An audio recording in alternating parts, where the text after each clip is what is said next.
And good evening, everybody. Welcome. Welcome to our Wednesday Night Live. Woohoo! Thanks for being here with us. And those of you who came over from our members only live stream, we're so grateful that you were able to join us for that this evening. It was pretty exciting to get to know It was folks. a good time was had by all. We got to celebrate our milestone of just passing 300,000 subscribers. Because of Thanks you. to you. So Yeah. Thank you guys. We're so grateful. So grateful, man. And as we're getting kicked off here, I want to thank our Patreon members, of course, our YouTube members, our subscribers, and our mods. We could not do this without them. Yep. We want to thank Miss Sophia, Maui Girl, Mimi J2, Laura Waldy, Teresa M, and Holly. And of course, I want to thank my sweetheart here, because without you, we couldn't. She's taken the show to a whole new level, and for that, I'm grateful that God has put her in my life. I can't say enough about this young lady. And as you can tell, my buddy Joey H is out there. He knows that I married way up.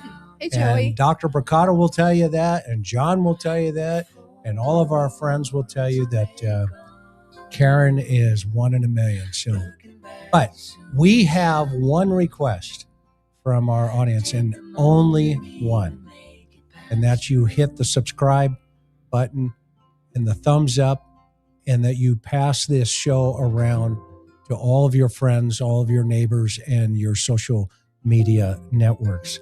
Well, tonight we have one heck of a show for you.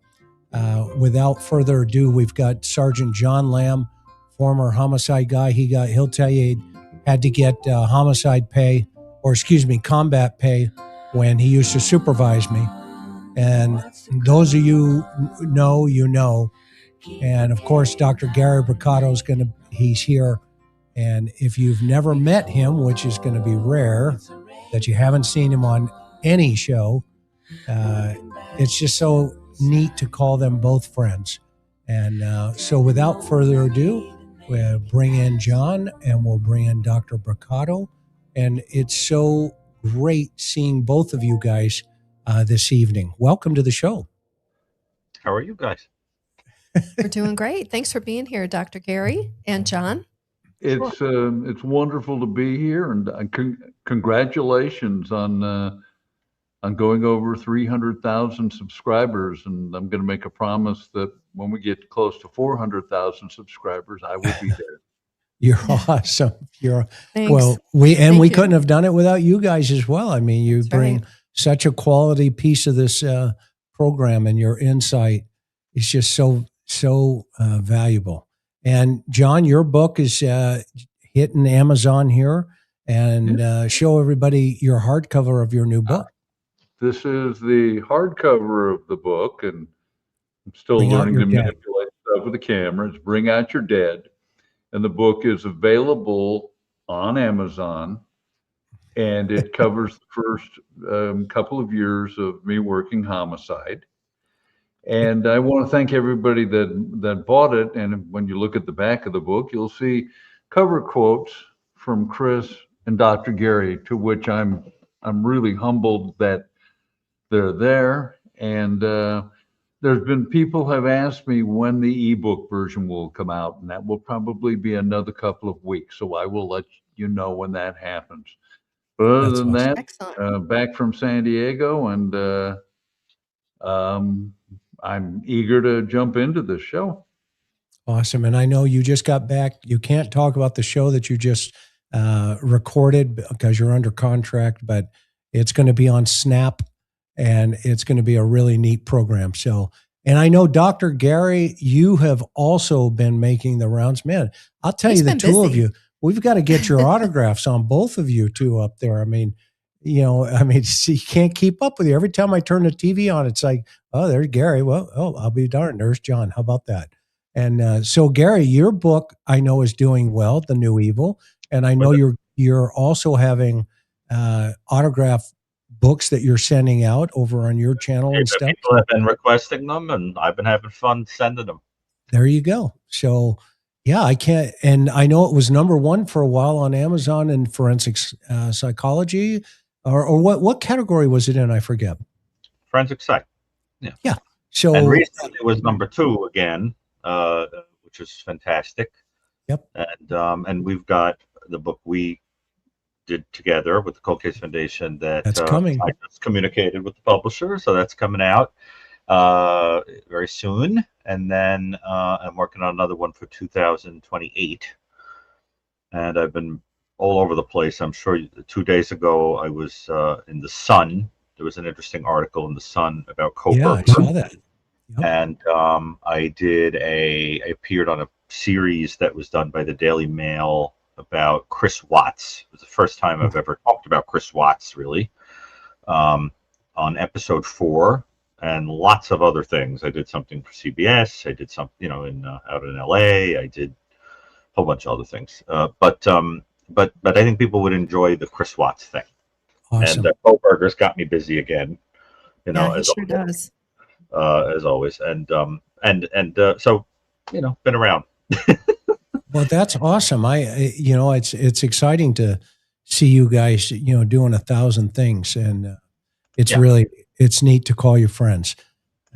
Okay, Hun, you've got a whole bunch of stuff. So you guys haven't been here, so I promised the audience that we would have you guys catch up, about your insight and input into the most recent Nancy stuff. I mean, we've had the notes, we've had, some of the press stuff, but and we just passed the 6-month mark. We just passed the 6-month mark. Duly noted. So, can you believe it's been 6 months? I mean, can you believe that as a whole? And on the face of it, we're no closer to a solution. Right. Yeah. So, honey, where do you want to go tonight in terms of what you want to talk about? So, first of all, let's bring everybody up to speed about the notes. I saw on the Deception Detective, I love that guy, on YouTube. He did a breakdown of this from a linguistic side of it. And what was interesting about it, it was kind of funny. He said, look at the subject line. He said, first of all, it came into a newsroom and the subject line was news tip, which would guarantee it would be at the lowest of the pile of anything coming into a newsroom. If you guys get a chance, if you haven't seen that over there, go over and watch his breakdown of this particular note. It's pretty interesting as a whole. But Gary, John, I haven't asked you guys, to kind of weigh in on this particular note. If you haven't seen it, I don't know if you've even seen it because you've been so busy, but have you had an opportunity to take a look at it by chance? Either one of you. Yeah, we discussed it. You and I did, John, but did Gary? Gary, have you had a chance to actually see the original note? Yes, the images of it. Yes, I did. Uh-huh. Okay, so I'm kind of curious what your takeaway is, just kind of throwing this up there to see, I know what you've said on national news and stuff, but are you still of the opinion reading this thing? I don't know. Where do you land? Where do you land on this? I know I'm catching you broadsided, so forgive me. You mean to compare the first and the second notes? The yes. I'm sorry note and I still am convinced that they are not written by the same person. Here's the second one. Yes, I'm convinced that they're not written by the same person, and I'm convinced that the second person did something the first one would have considered deviating from the plan. And I want you to know that I've heard other people now just sort of taking it for granted on the news that there is a rupture going on between the authors of these notes, which is an idea I introduced as a hypothesis. Obviously, we have no concrete proof of that. But, I am inclined to think of it. It's just one of those things that caught on. And now I'm hearing people, even people who think, some stranger came in and did this, are saying that they think there's a rupture based on the difference. And the reason is it's such common sense that if the first person is saying like, we desperately, we want this money, it's what's best for everybody, yada, yada, yada, here's the number of days. The second person is essentially undoing it, because the first person could theoretically have gotten the money anyway because they weren't showing proof of life. So theoretically, why kill the plan? Take the money and then say you're sorry. We got the money. We're on our way. Why do it unless you have guilt or you don't want to get? You're right, Gary, because the other thing is even if she had died, they could have gotten the family to pay for the return of the body, and instead, the second note writer says, basically she's buried, and although it isn't stated specifically, it's inferred that there's going to be no return of the remains. I also found it fascinating that, as you said, the subject line is news tip. Now, if this is, to me, I'm wondering how much of this is just out and out staging or misdirection. If you're sending a ransom demand, do you send it in such a way that the subject line does nothing to attract attention? It should have been in capital letters, Nancy Guthrie, but instead it's this generic news tip, and I don't think that's by accident.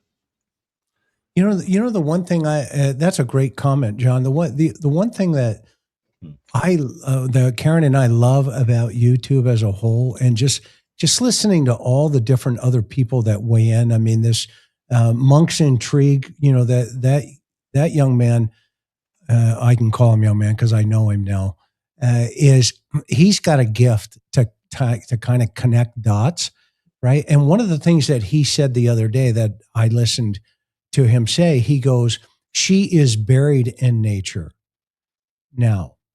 Okay. It was previously reported that the wording was buried with nature now. Remember that? Yeah. And it's in nature. Remember, before the note came out, it was with nature, and now it's in nature. And it was a really interesting comment, and I want to get your guys to weigh in on it about, well, could this be just a body dump if the note is legit versus actual burial?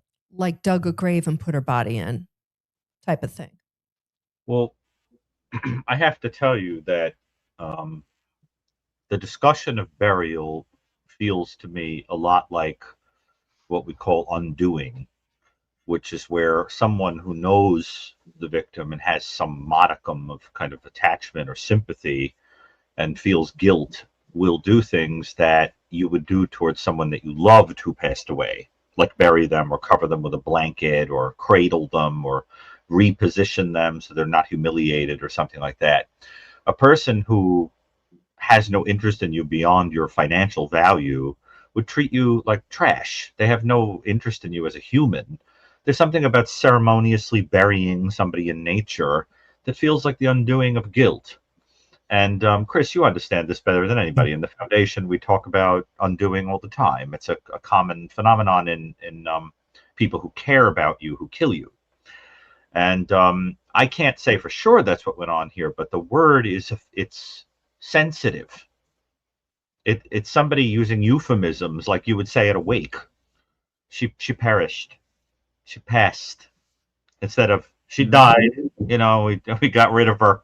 Now she's of no use to us. And why incur the risk to send that? Not only to mess your plan up, but why incur the risk? It shows somebody needed to undo guilt or thought that they were going to help their own legal sentence. It's one or the other. And as a consequence, I am convinced there is a rupture between two people that were involved with this situation, and they should have exploited that when it happened months ago. Because who knows what happened in that rift now? I mean, if they had shown us these letters back then, we would have been on here encouraging it from the get-go. Right. Don't you guys see that was a wasted opportunity, or what? Totally agree. And to your point, Gary. Oh, sorry, John. To your point, on the press release that they sent out at the 6-month mark, not the next day after we saw Porch Guy on video, one of the things that they're asking the public, or if you know anybody, unexplained injuries cuts on hands, bruises during the period Nancy was last seen. Well, 6 months later, those injuries are going to have healed. That's just one of 8 things on the list that, to your point, Gary, is opportunity lost waiting so long to come public with all this. Yeah, that's a great point. That is a really solid point. John, what do you think about that? I mean, putting it out 6 months later. Well, the 6 months later to me is simply unforgivable. And to Gary's point, yes, one of the very first things they should have done, and I believe that we're probably all on the same page with this, was that this was a multiple participation event. So the crowbar should have been out early on, attempting to lever people apart. The other thought I had is changing the word regarding Nancy's condition to buried in, or is in nature. Could also describe a water source. It could be because I don't think that we can take any location off the table regarding the disposal of her corpse. Maybe it's buried, maybe it was left for animal predation, maybe it was in the vehicle used and driven into one of 2 reservoirs that are within 50 miles away. And I'm speculating on that because maybe they've already checked and ensured the gates were locked. But in could cover a variety of circumstances. That's an interesting point. What if you were to, in our members live, they asked, what if we were to take over the case, where would you start? Where would you start? Where would you guys start if you were to take over the case today? And happy birthday. Shout out to happy birthday. Dina Cat. Yeah, go ahead. Oh, I was like, what? Whose birthday is it? Thank you, Hellraiser. Very kind. Go ahead. Where would you start today, John? Well, the first thing you need to do is immerse yourself in everything that's been generated investigatively with them. And the very first thing I'd be looking for is what were the obvious steps they didn't take that wouldn't have been obvious to brand new homicide guys.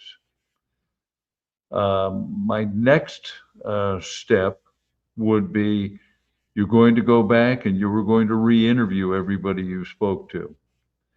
And the other thing I would do is if you've got search and rescue groups that have volunteered to go out and look for Nancy, you allow them to do so. My only caveat to that is that the sheriff has steadfastly refused to allow search groups to go out. Does this mean that the investigators already have a sense that this would be a fruitless mission, that they already have some sense that these searchers are not going to find something, and this is information they're holding back? Because I can't think of another reason why you would turn down the Cajun Navy or the equestrian groups or all the others, why you would turn them down and say, no, I don't need you to look for the corpse. That's just one of many. You know where it is. Yeah, that's one of many things about this case that has never made sense. It's never added up. Why turn down free help? And what harm could it do? Well, absolutely none. It wouldn't. What is your worst case scenario? Looking at it as a former law enforcement supervisor, well, maybe somebody gets bit by a rattlesnake, maybe somebody gets injured, a civilian on a search party. Does that lead to a lawsuit? Well, that's why you have them sign waivers in advance. Yeah, I mean, sometimes you got to get into a law enforcement manager's mind to understand why they're saying no. Maybe it's just because they're scared somebody's going to get injured, fall off a horse, end up with a wrongful death suit. But to me, even that doesn't make sense. You've got the largest, the most famous criminal investigation for 2026 occurring. You don't turn down people who are going to go out and attempt to find the victim. To me, that doesn't make any sense. Yeah. What do you think, Gary? Sorry, I was muted. That's all right. I would now look. That is the answer to the question from an investigative perspective. Right. Now, I would be answering it from a psychological perspective, and if in this situation, it will be more like if I were in a consultation role, right, in this scenario, and you'd bring us a box of donuts though first, right, into the office, and then I could see Gary walking in with his box of donuts, which put him down this table. Good donuts, not supermarket donuts. This is how it would work. Let's talk, guys. Let's talk. Okay, everybody, sit down. Tell me about your mother. Tell me about your mother. Right. I always tease my brother whenever we have. I say, sit down and tell me about your mother, because we have the same one. You get, but tip your waitress. Don't forget to tip your waitress. Okay. Well, so first of all, I would congratulate the local department for even having somebody consult, because it is very uncommon for people to do so.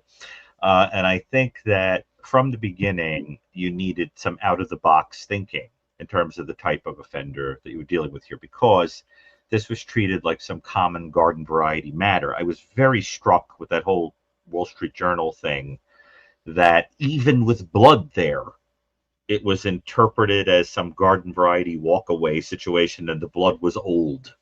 Now, I have to tell you, part of me wonders if the reason they believe that is because they were told that was old blood. Certainly didn't look like old blood, Gary. Yes, but someone could give you that story that it's old blood, and that is odd. But anyway, didn't you have that thought too? Like, why would they think it was old blood? In fact, Gary, you read my mind. You read Chris's mind. You were not aware that I had prepared this.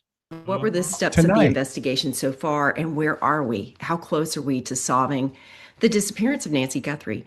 So, and by the way, Brian did a really good job on this interview. So credit to him as you and more than many people have from the Wall Street Journal, right? This is the woman who wrote the Wall Street Journal. Yeah, it was fantastic. Yeah, she did a great job. Okay, but what I've done here is I've cut out all the Q&A and I've just got her answers. And there's not a whole bunch here, but it is a good job. Done you said weeds, but kind of like trees. Every tree, here's the tree, here I am. And we just thought there was an opportunity to say, what does the forest look like? And are we any closer to finding her than we were February 1st? We were very hopeful that we were going to find, this is the new direction that the investigation is in, or this is what's happening behind the curtain that's not apparent. There's so much more going on behind the scenes. But I just, as a human being, I'm kind of sad to say we didn't find that. I think what we found was that through, there was and we saw it with the Murdaugh case, and we saw it with so many of these cases that you cover, Kohlberg and others. Your opportunity to get the most and best information you can is that first 24 and 48 hours. And there were so many decisions made in that critical time period that were missteps, bad luck, bad calls. And then some of that information you were never able to recover. So I think it was known that, it was certainly known you filmed your camera operator walking up to the crime scene a couple days after Nancy Guthrie disappeared. There was a lot of coverage of the Domino's pizza guy walking up and putting 3 pieces. So I think that, we knew that the crime scene was not kept pristine the way it might have been in other high profile cases. But that set them really back on their heels. Okay, so the interesting thing about that comment was just what you were talking about. She didn't talk about the blood at all. She just said your camera came up. And so to your point, after I watched that interview, I got to be honest with you, I thought there was a little spin going on here. I stepped back for a moment and I said, wait a minute, we got to know more about the big picture. And that's what Karen started to dive into. And what was your takeaway? Just when you listen to that right there, it's not luck. It's not misfortune. It's none of the things that she said from an investigative experience level. It's none of that. When you have at a crime scene blood on the porch, and that blood's leading away from the house, and some of it looks like, you know, somebody had coughed it up potentially, that's a significant clue to even to your academy deputy who took a blood, you know, spatter analysis class in the academy, and they teach you all about, hey, this is blood. Karen, what do you think? Well, we didn't hear that there was direct reporting quoting deputies who showed up the first hour and said, oh, there's blood there. We're going to ignore it. We're going to keep moving. In fact, to the contrary, when we went back and we listened to the radio traffic on Broadcastify, which we have, that shout out to Juanita Adame, who put that on her channel of the radio traffic going on for the deputies who showed up to Nancy Guthrie's house on that Sunday afternoon. It's just the opposite. They were telling each other on the radio, hey, for units coming in to the scene, avoid the front door. There's blood on the ground. On the porch. On the porch.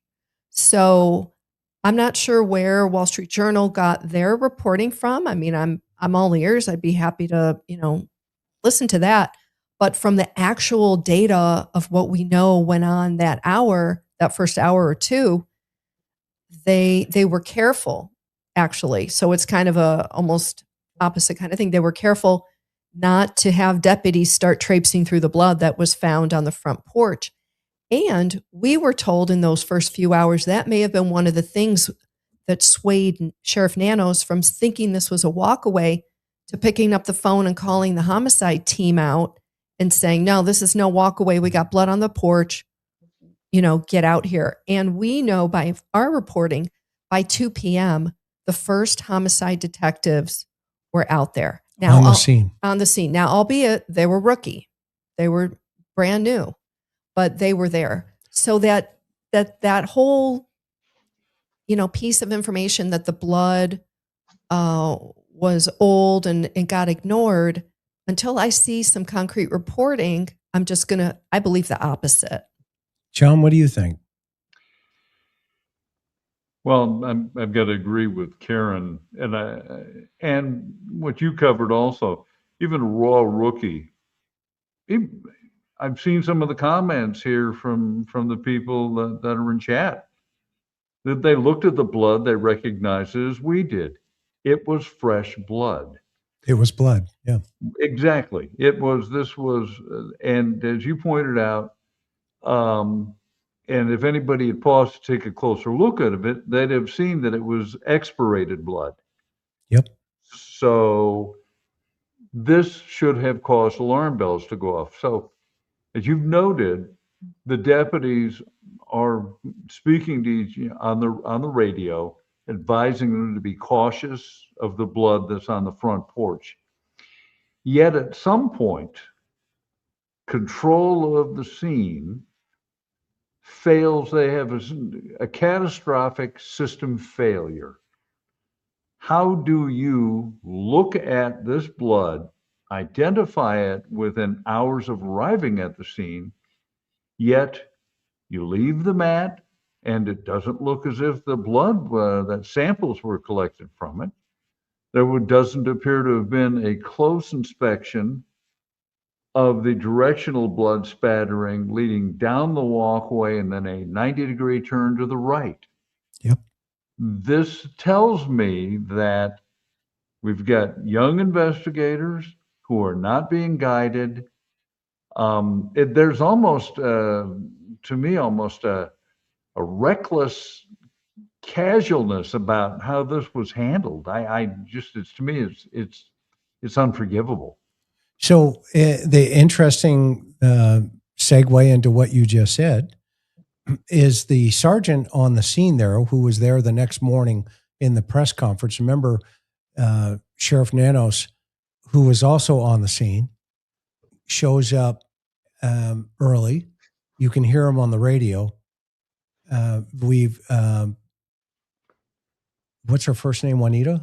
I keep forgetting her first name. Dummy. Yeah. Anyway, so what I've done, I'm not going to play it tonight, but what I've done until I want to ask her for permission is I took her clips and I've now just got the radio traffic for that day, who she believes is, the discussion about Nancy Guthrie.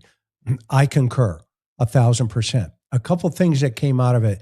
And before I play it, everybody can go over to her channel and look at the February 1st radio traffic, and you can actually listen to it yourself. Nanos is definitely on the radio, and he's making decisions about whether or not search and rescue should be called out. Okay. Now, here's the interesting tie-in to what you just said, John. The sergeant on the scene, the guy that was there the next morning, has just been promoted to lieutenant. And it's better than that. 2 months prior to this incident, to Nancy Guthrie, he was reprimanded for shutting down a homicide scene too early, and they lost all kinds of evidence. And it's my understanding they had to dismiss the case, and that was a homicide investigation against whoever the perpetrator was. Promoted to lieutenant? He just got promoted. Who just got promoted to lieutenant just now. Brilliant. I figured that would make you guys happy. So the other piece of this is it's interesting when you listen to the radio traffic, and Juanita does a great job breaking it down. When you listen to it and then you do a comparative analysis against what Savannah told Hoda, that she got a phone call from her sister, but then she says, I wasn't home till after 5. And her sister, this was all going down about 12:30 in the afternoon, where she says the cops are all here on the phone call. So that timeline needs to be clarified somewhere in my head. Personally, I don't know about how everybody else feels about that, but that's an interesting piece of the puzzle. So what I did is I said, you know what? What's the history on, remember the victimology we had all talked about? We need to know more about this person, that person, this person, that person. Well, I've stayed away from it until Savannah on Instagram put the last note out about her whole family, and she named everybody. So I wanted to know what her husband did. Karen, what's her husband do? He's got a PR firm, and they specialize in crisis communications. And they're out of Manhattan. And they were also in the Clinton-Gore party, meaning they were part of the White House communications team. And so I thought, what are the odds that the New York Times and the Wall Street Journal and a variety of Parade magazine, who have appropriately called me Cantankerous Chris, okay, which, by the way, is going to be some great merchandise coming up, just like these really cool air fresheners that we're going to be selling on behalf of Parade magazine, New York Times, and all the other folks. We appreciate you very, very much. It's coming. We're having a merch store coming probably within a month. But what are the odds that the narrative would be controlled and that the sheriff would start the second press conference with what? I'm not used to working from a script. And talking points from the family. Now, I don't know about you. I'm not a real good homicide detective. However, I don't know if that's a coinkydink or something else. I'm not really sure about that right now. So part of what we're going to do tonight, not all of it, obviously, we got a lot to cover, but Gary, finish your thought about the because it was a good segue into what you had mentioned.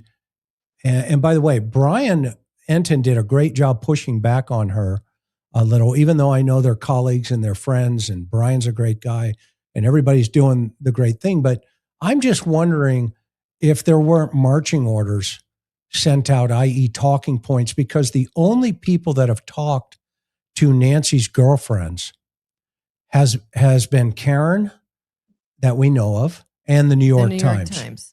And they got in there the first week or 10 days. And that's the only time we ever heard from any of those women. So my question is, how did they even know who they were? How did the New York Times find out who the girlfriends were? I suspect the PR firm fed them the names. And if we're wrong, I'd love to know that we're wrong. I mean, if there was another route and somebody out there knows exactly what this is.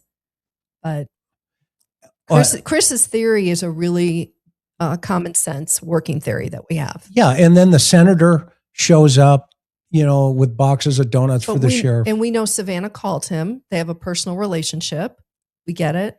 And it was really interesting in that interview that we just saw there. The Trump got introduced into the conversation. Patel gets introduced into the conversation, but Kelly didn't. And so one of the things I have been worried about from day one was the color red and the color blue. And I'm not talking about the red that belongs to Nancy Guthrie, the blood on the porch. I was worried about the two trains, the FBI and the Pima County Sheriff's Office, and the politics behind all of this stuff, fighting, and it getting so convoluted that Nancy Guthrie gets lost. And here we are 7 months later talking about she's still missing.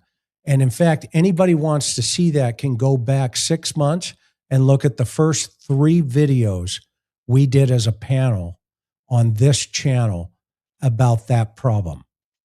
We saw it coming.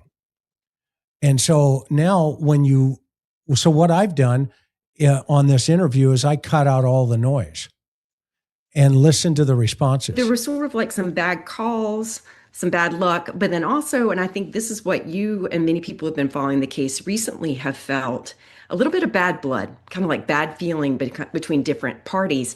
And then also this social media phalanx of people that are on the ground filming in the dead of night, or the neighbors have been very upset about, things of that nature. There's some, and there's also been some bad information coming out of tips through social. So there was just.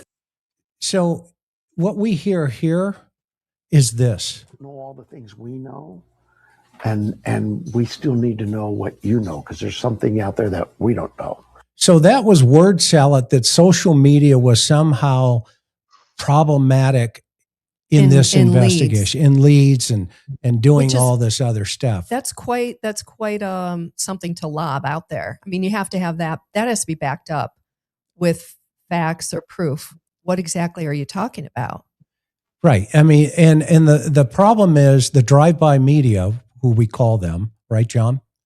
Mm-hmm. They, the big media, tell them how, what's his face showed up in the limo. Oh, Peter Jennings? Yeah, Karen's got a great story here. So anytime San Diego County, where I worked as a journalist and spot news reporter and a crime reporter, when we had something really big like the Heaven's Gate cult suicides, even the Betty Broderick case, that one was pretty big back in the day.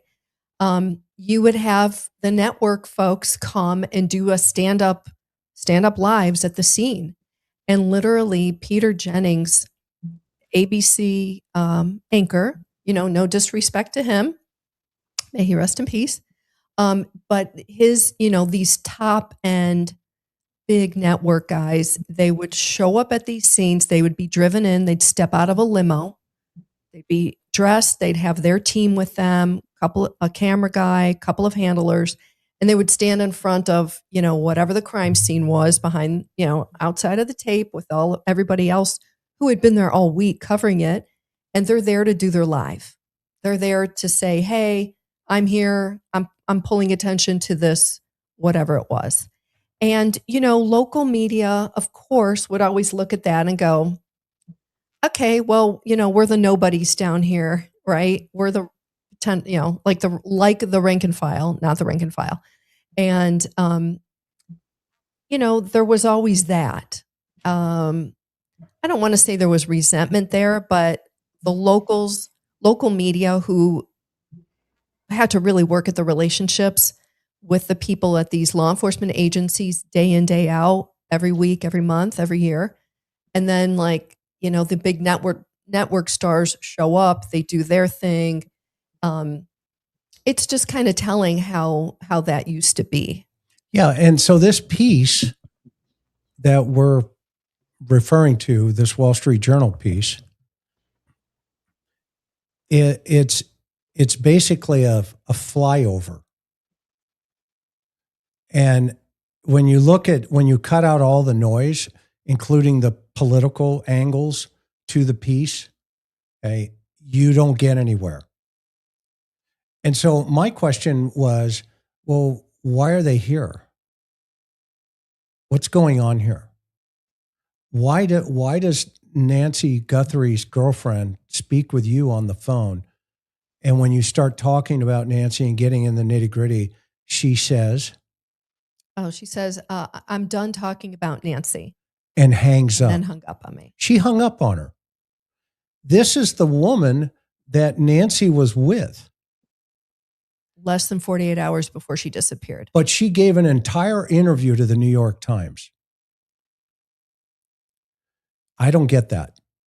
And we're just asking the question. Okay, now, go ahead. About the Wall Street Journal interview, I do agree with the reporter when she said bad calls. I would definitely agree with her. Yeah. And to what Dr. Gary and John were talking about with the blood, we know Nanos was out there because he's on the radio traffic, and he was giving the first press conference at night outside Nancy's house on that Sunday night. It would have been his call to shut off the search and rescue effort that first night. And that's beyond a bad call. I mean, John, to your point, why would you, if you saw blood, you don't know where she is, she's not a walk away, why not keep search and rescue going? At least another 24 hours, 48 hours. So I definitely agree on the bad call. I disagree on the bad luck. I would push back. There's no luck involved in making leadership decisions. They are leadership decisions. If you're the leader and you've never worked a murder, maybe you should not insert yourself into making the minutiae decisions about the case early on. I don't think that's a bad call. I think that's bad leadership, bad policy. Those are two different things. Yeah, why wouldn't you want this out as soon as possible? To your point earlier, John, why would you not want this piece of the puzzle out? Because in both of these pieces of the puzzle, right away, within a day or so, we know that Nancy Guthrie's no longer alive. So then that leads to the next question. Then why are we having this event where the card's being put down and, there's going to be an NBC special and a Dateline special and all of that's being controlled by New York and NBC? Well, I can understand now where this narrative is going, which for me as an investigator being objective and looking at it from a 30,000-foot view, if I was the case agent or the FBI, I wouldn't say everybody's off the table. Oh, guess what? They haven't said that. I'll be darned. Unless somebody else has heard that. Okay. And so that makes this report much more suspicious in my mind. Listen to this. Combination in our view, and most importantly, maybe this bad relationship, the kind of cross purposes that the FBI and the Pima County Sheriff seem to be at times. So in my mind, it was seem to be at times. They just did a RICO investigation on them. I mean, it's almost as if, can you close the door? There's a wind, there's a breeze coming in. Mom, it's a tornado. Oh, well, maybe we should go under the house. Gary, what are you thinking up there? I mean, I just think that it's very sad to hear all of this because it just sounds like not taking advantage of resources from people who would know better than you do for some strange reason to the detriment of the case. From the beginning, when they autopsy this case, so to speak, like they do, I mean, I hate that that's the word, but that's the word. I think it's going to be a learning case, that it represented a failure of imagination of the people who were looking at it. And by the way, that happened with Koberger also, as far as I'm concerned, a failure of imagination and a failure to understand that a department like that isn't ready to handle a case like it could potentially be. And you have to go outside to find other people who could come in and consult or use the FBI or use their lab or use their resources, and then have people who are kind of savvy about what this really could be kind of instruct you from the beginning. Here's how you interface with this unsub, this unknown suspect that's out there. And I think that the whole thing just reeks of, I don't want to say pride, but a failure of imagination at every level. And when I was reading that article, I found that heartbreaking because it comes across like you're in over your head, like get somebody else. But so I think it's like the old saying, to a hammer, everything is a nail.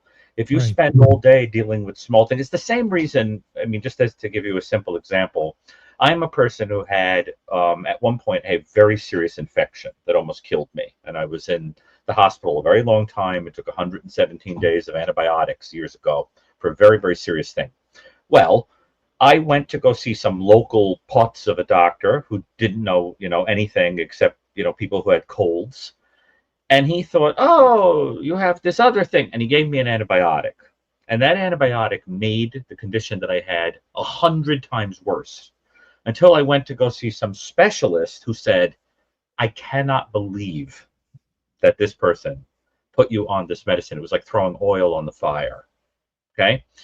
Because what I had was C. diff, which requires stopping the antibiotic that you're on and going on, let's say, Flagyl or vancomycin or something like that, different kind of antibiotic. Well, I could have died. And it was because the doctor that I had seen had a failure of imagination because of his lack of experience. He should have said, I don't know what I'm dealing with here.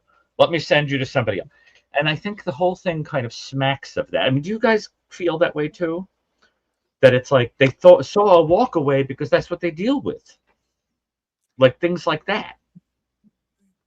John? I think that you are correct. No, you make perfect sense. I'm going to great sense. I'm going to expand on your point, though. Please do. Part of the problem is that bad decisions were made in advance of this event. Bad decisions that were motivated by vengeful attitudes, petty vindictiveness, get even attitude. So you begin by essentially lobotomizing your homicide unit. You send all of your good people out and you replace them with political loyalists, or even if they aren't political loyalists, they're unskilled. You don't learn to work homicide in a day. You don't really learn. I wasn't comfortable working homicides by myself. And even at that, we're talking about smoke and gun homicides. It was a year. The problem is that you have people in charge of this event, and you're right. They've discovered that they lack the experience, they lack the imagination, they lack just the skill sets to work this. Why wouldn't the sheriff go outside?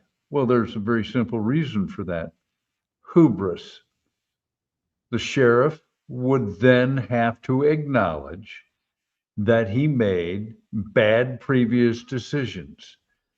And it's what we used to call the CYA mode. Cover your, and I'm certain your people here can fill in that last word. The last thing that most large agency, well, most police administrators I worked with, and they ever want to do is admit that they made an error in judgment. And so they double down on being stubborn about the situation. And the last thing they're going to do is bring in somebody like, say, somebody brilliant, because they view that as really that it makes them look weak, it makes them look ineffective. Everything in this situation, as far as the upper management of this event, had nothing to do with finding Nancy Guthrie, and everything to do with making the upper management look good. So you agree that there's a pride element, but at a different. Oh, no, unquestionably, pride wedded with ambition.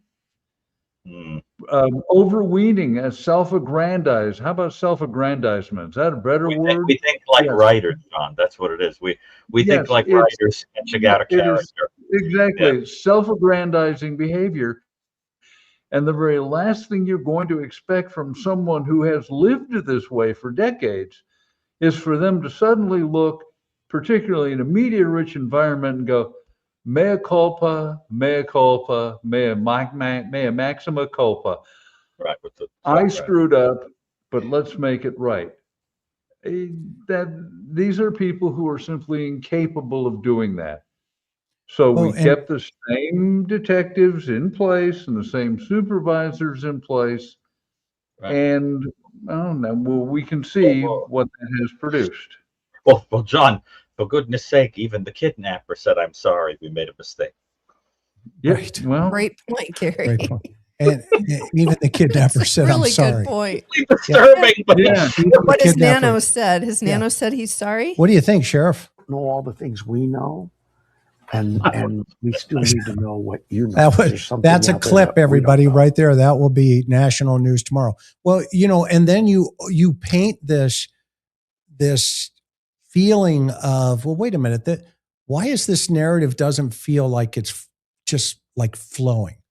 And then when you hear stuff like that, from the Wall Street Journal, of going, well, it's some bad luck. It was, mismanagement, and it was the street bad luck. It was the social media people. Not in homicide. Okay, it was bad luck at the craps table and at the horse races. Yeah, that's bad luck. Yeah, dang, I should have done the trifecta and I lost, or whatever. That's bad luck. And it was the YouTubers. But, by golly. Throw in an unnamed, alleged something, but those streamers in the middle, in the dead of night. And then you tie that line to, poor Savannah's statement of, well, if you're not with us, you're part of the problem. And you're evil. And you're equal to the perpetrator. Really? Well, okay, what narrative are they trying to craft here? Because this is the 21st century. And here's a hint. Nashville tried the same thing with vinyl albums. Okay. Guess what? Vinyl is gone. Some people still have record players. There is a new media in terms of, Nick Shirley getting chased down the street and getting rocks thrown at him. Okay. And you know what? Congress has accepted that. And it's called citizen journalism. When the media showed up in front of Nancy Guthrie's house, there were hundreds of news people. When we went to Tyler Robinson's house, how long did it take before there were probably 60 news channels there? 20 minutes. And we stood out front as two YouTubers with 60 or there, whatever. It was a lot of media. Okay. And guess what? We got the story before them, and they didn't like that. And when you hear stuff like that, you go, wait a minute. Why are you mad at people trying to help find Nancy Guthrie? Just because you get a bigger paycheck than we do it doesn't mean we're not both trying to do the same thing. And when she said that line, I thought, you know what? It's going to be a spin, and it gets better. As far as we haven't found her, it was sort of this combination of bad calls, bad luck, and bad relations, bad feeling. Nancy Guthrie had a kind of a phalanx of health problems. She's 84 years old. And one of those problems were heart problems and a pacemaker and things. So is it possible that if she was on blood thinners, for example, is it, if you have a parent or a grandparent who takes those, a nosebleed can cause this profuse bleeding. And I think with the family, as I understand, often comes, particularly when they dropped her off that night, she went in through the garage. And then when they enter the house, it's the back door that we find out later that's propped open. Is there a world where there's some... I want to point something out. And when they entered the house, nobody has told us how they got in the house. Yep. Even in that bullet point right there, in that story. Well, how'd they get in the house? I'm sure we're going to have a press conference and we're going to hear about that, right? The family is going to tell us how they got in the house. I'm sure of it. It's got to be in the public relations firm's playbook that they're going to have everybody at the table and that first deputy who was responding. Because when I find that guy, I know who he is, by the way. What guy are you talking about? The first deputy on the scene. Just giving you a heads up, everybody.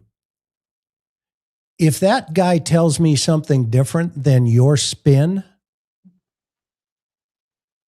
and John, you've supervised me. Okay?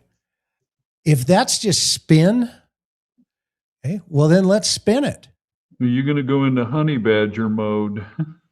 Let's spin it. And let's spin it really well.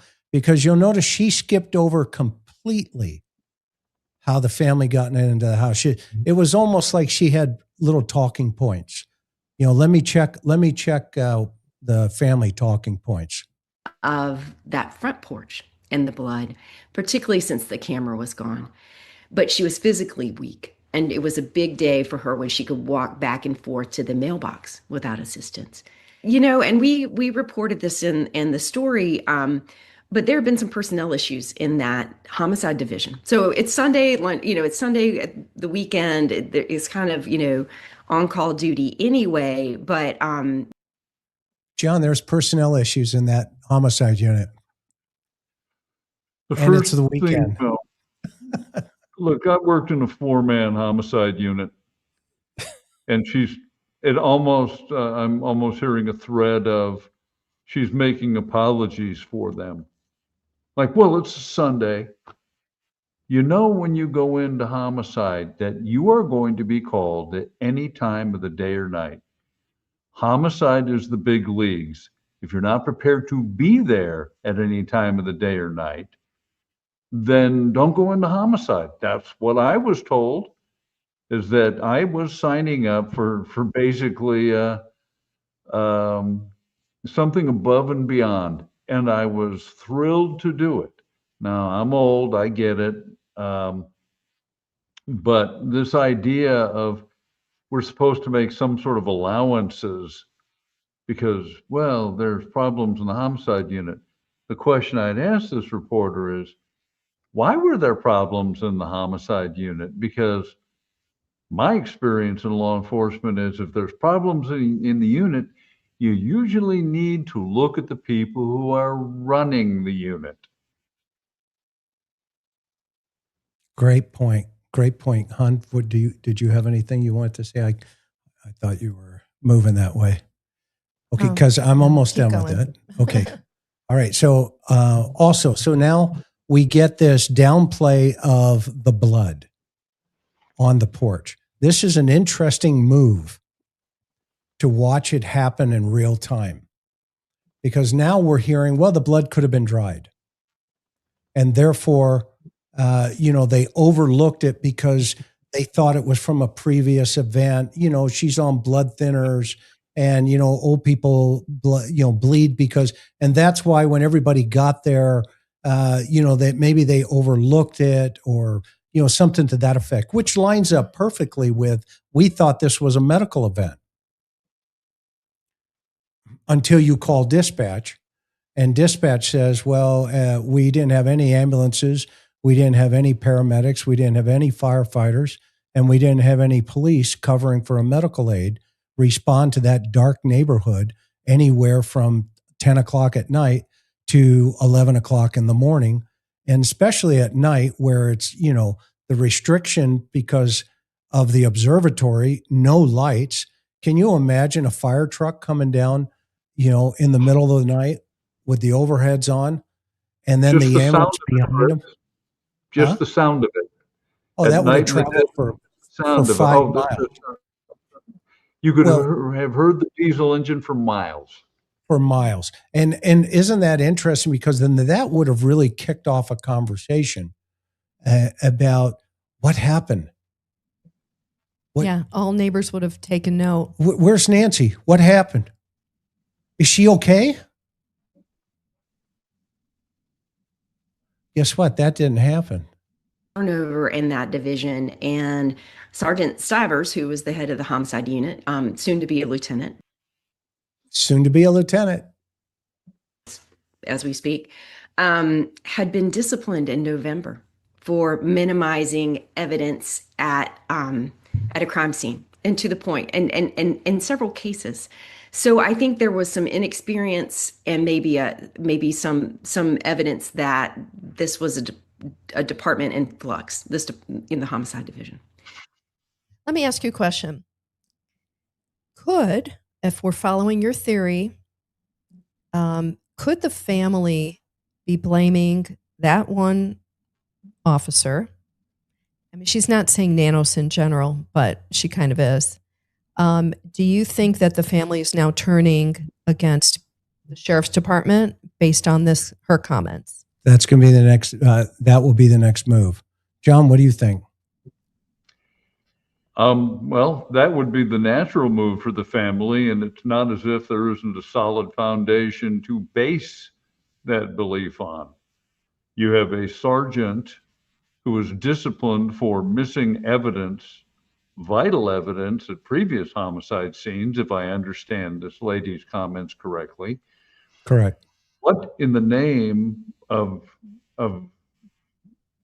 the everything, what in the name of God are you doing sending this person to supervise essentially novice detectives? And this business of trying to minimize the blood.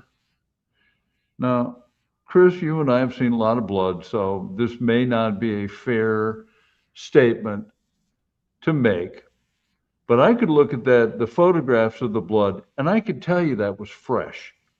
It's just you need to see it. So this idea that, well, they might have looked at it and it might have been old, or she might have walked away. That just, to me, doesn't make any sense, particularly since we have the radio traffic of deputies saying, be aware of the blood on the front porch. So I don't know what precisely we're seeing here with, and for all we know, this reporter, who knows who she consulted with her talking points. We don't know.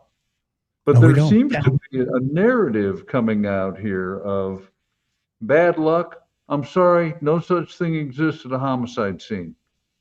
The only way you could have bad luck is if a sudden thunderstorm erupted and it washed your evidence away. I'll give you that bad luck.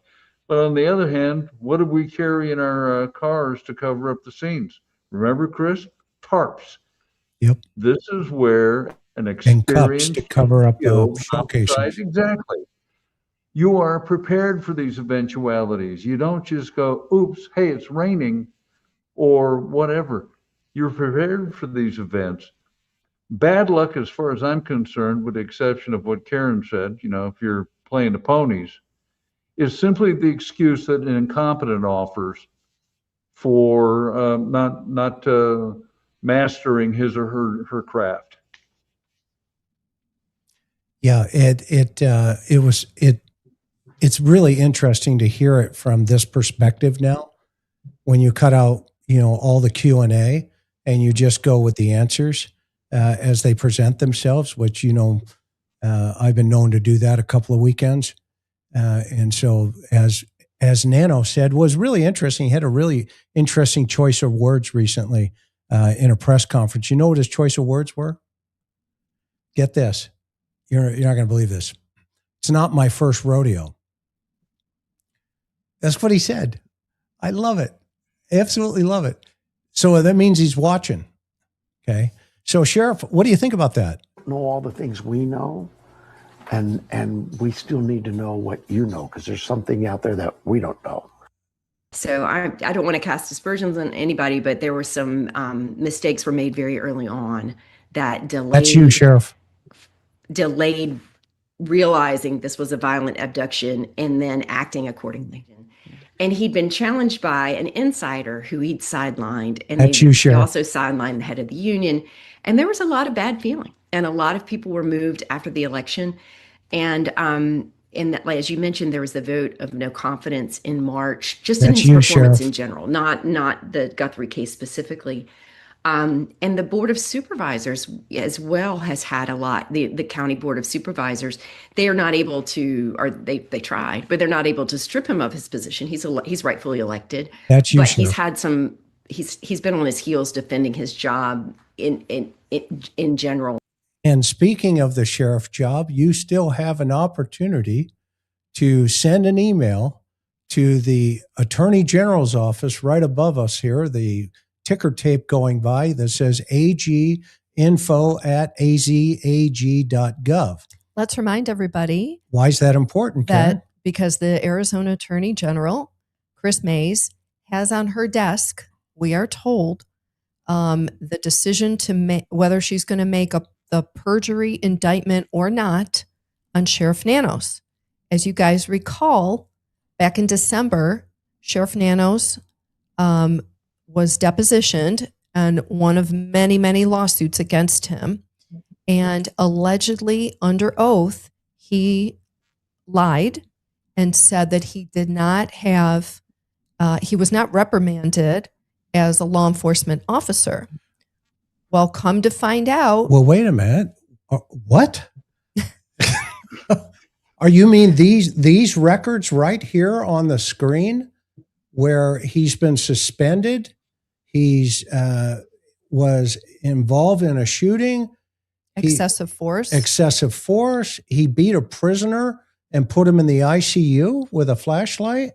And that was the case that insubordination, all of this that stuff? A grand jury right here? Was talking about indicting him back then in the 80s, and he was allowed to resign, escaping prosecution. That's all part of his background. You mean to tell me line number 22, excessive force, 15-day suspension from the Sheriff Nanos? He said he didn't do that to the Board of Supervisors? You still have time. There's the email above you, because they're about ready to take him to the grand jury, but the AG has to make that decision. And just to remind the sheriff again, this isn't my first rodeo either. Several months. And that also, I just think as human beings, creates a distraction within the department. Yeah, of course. We're all human and we make mistakes. And that was the total distraction that screwed up Nancy Guthrie's homicide case. John, what do you think about that? Chris, it was all avoidable. And Gary, you're an expert in human behavior. Is it bad luck and just a couple of bad events that day that threw Nancy Guthrie's case into the wind, and the Wall Street Journal thinks that that's a good thing? Well, if that were the case, there would have been a rapid attempt to remedy it. A couple of days later, then you would correct those errors. You would race to the scene and do what you could do, or get your experts then, or cooperate with FBI or whatever. But this looks more like, like when you wake up in the middle of the night and you go to the refrigerator and you open it and you hope there's something to eat in there, and there isn't. So you close it, go to the bathroom, come back and open it again, think there's going to be something different in the fridge. You know that phenomenon? and you just keep going, like, something different's going to happen this time. And at some point, you go like, what's in there is in there. Like, it's this thing of like wishful, but at some point you would kind of go, all right, out of our depth. And I think that this is a common phenomenon that I am seeing in cases that are very heavily media covered. We certainly saw it with Koberger, and I can name a few other cases where I think this very sensational, out of the ordinary thing happens, and then this huge spotlight is put on the local people who are trying to handle it, instead of kind of going like, we can't, because I think it offends and it hurts. And but it sounds like, Chris, if I'm understanding you correctly, that you think even a basically trained local team would not have made these mistakes, that it doesn't even take a specialist for some of this stuff. The first deputy on the scene, I guarantee you, saw that blood and said, oh my gosh, we've got a problem. But don't you think somebody could have said, that's old, that's been there for years? No, because I know he would have turned to his supervisor. Let's hypothesize. If I was a young officer and John was my supervisor, because John has been my supervisor, if I got there and I said, hey, Sarge, here's what we've got, John would have walked over and said, yep, okay, we got a problem. Shut it down. Yeah, good call.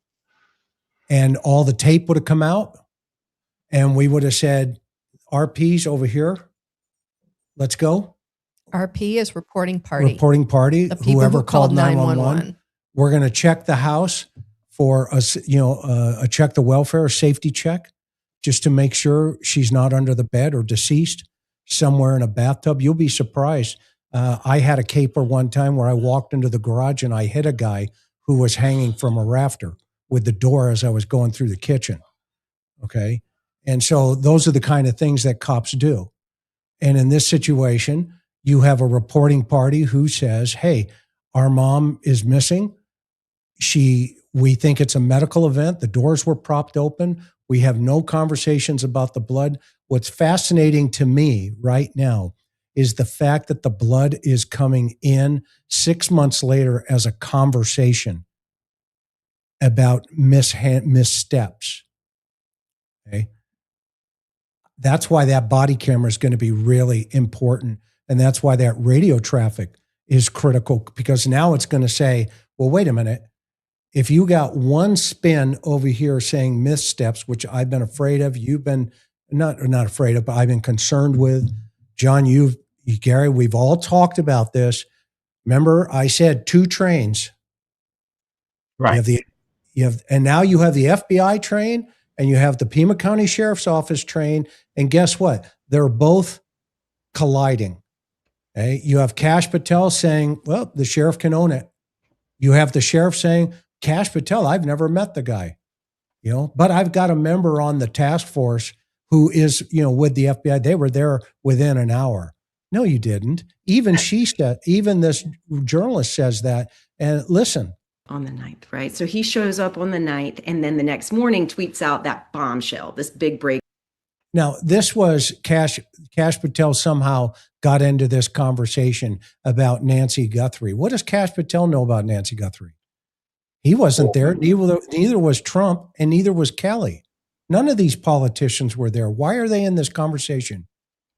Well, because she's a celebrity. But I want to just add one quick point here, Chris. Yep. If it didn't happen with the Guthrie case, this was doomed to happen with another case. There was inadequate planning and supervision of the homicide unit. And if you've got a squared away unit, then going in, they're going to handle the scene properly. But that requires that you have a skilled unit being led by someone who hasn't been disciplined for leaving vital evidence behind. I don't understand that criterion to be a homicide supervisor. But this shows something almost a systemic failure. And I would love to know how many other investigations have shown similar levels of inefficient work at a homicide scene. I'm stunned. Gary, so finish your thought. Finish your thought, Gary. Well, that was an interesting point, John. You remember I've said from the beginning that in this very strange way that I can't put my finger on and that you can't teach. It's just an instinct thing that I can't explain. In the end, the things that go on in law enforcement and investigation strangely parallel what winds up being the truth of the offenders. It's like this weird thing where they balance each other. And you can bet that when this case gets solved, the dynamics behind it are going to be things like pride. Why does this person think they're more competent than I am? Right? Why this person isn't even here on the ground? I'm the one that's here on the ground. It's my problem, not your problem. Yeah, see that kind of thing? And the deception, the not being competent, but not being aware of it. Well, I don't want to say competent, but being called incompetent and feeling resentful of it. The fighting between parties. I'm telling you, there's something going on in this story that's going to involve those same dynamics. And that's why the whole thing feels like it's masquerading as something else. And even this idea of we call in the big guns when there's a problem. And then the people on the ground feel resentful. So I think there's something to that. I don't know exactly what I mean, but you guys know what I mean about that. Those same dynamics are going to turn out to be true. And the same thing happens, John, you know, when you write a book. If you're really clever, you do the same thing. The bad guy and the good guy have these weird mirror parallels going on. And yes, it's a clue. They have parallel journeys, parallel narratives. Therapy too. In therapy, sometimes the way you're feeling tells you how the person is, because you pick it up if you're empathic, by a kind of transference, a countertransference. So I just think sometimes you got to look at those little clues, and it tells me that whoever the heck did this, there's a feud going on among those people, and a feud had something to do with the motive. And pride had something to do with the motive, and pride is going to break that group apart, because proud people are proud in a lot of situations. I think that you know, it's one of those things where whenever you think about a motive, there's the kind of crime motive, and then there's the moral one kind of hidden behind it, right? Like, remember in The Silence of the Lambs, where Hannibal is asking why Buffalo Bill does what he does, and you guys know the movie intimately, right? And he says, "What does he do, this man you seek?" And she said, he kills women. And he says, "No, that is incidental." And then he says, "He covets." Okay. And the idea is he's coveting these women. That's why he kills them, because he wants to be one, right? In that movie. So it's the same thing with this. First, you look at the criminal behavior, but then you ask, what is the human moral thing that drove this? I think it's pride, not greed. Greed is secondary in this story. Chris, do you understand what I'm getting at? I do, yes, sir. He scares me. Creepy, don't. But Chris, you get what I'm getting at? Yes, I hear you. It's a fascinating point you're making. Under the money, there's pride. And in the same way, the same crap goes on in the investigation side. And if you remember that principle, it fascinates you when a case unravels. Didn't you see it with Kohberger? Yeah, we saw it. Same deal. So it pride gives you cometh before the fall. To your point. For everybody, including the offender. Oh, I'm tracking you. That's what, because think about it. If you get an offender that really wants fame, he's going to be in the public eye. And then all the people investigating it wind up in the public eye. And then they are subject to the pride and the inflation. And then so you wind up with the same kind of thing happening on both sides. And I always think about that as a clue. So I think when the true story comes out, yeah, there's going to be money involved. Absolutely. But to get everybody herded together to do this required a mixture of motives.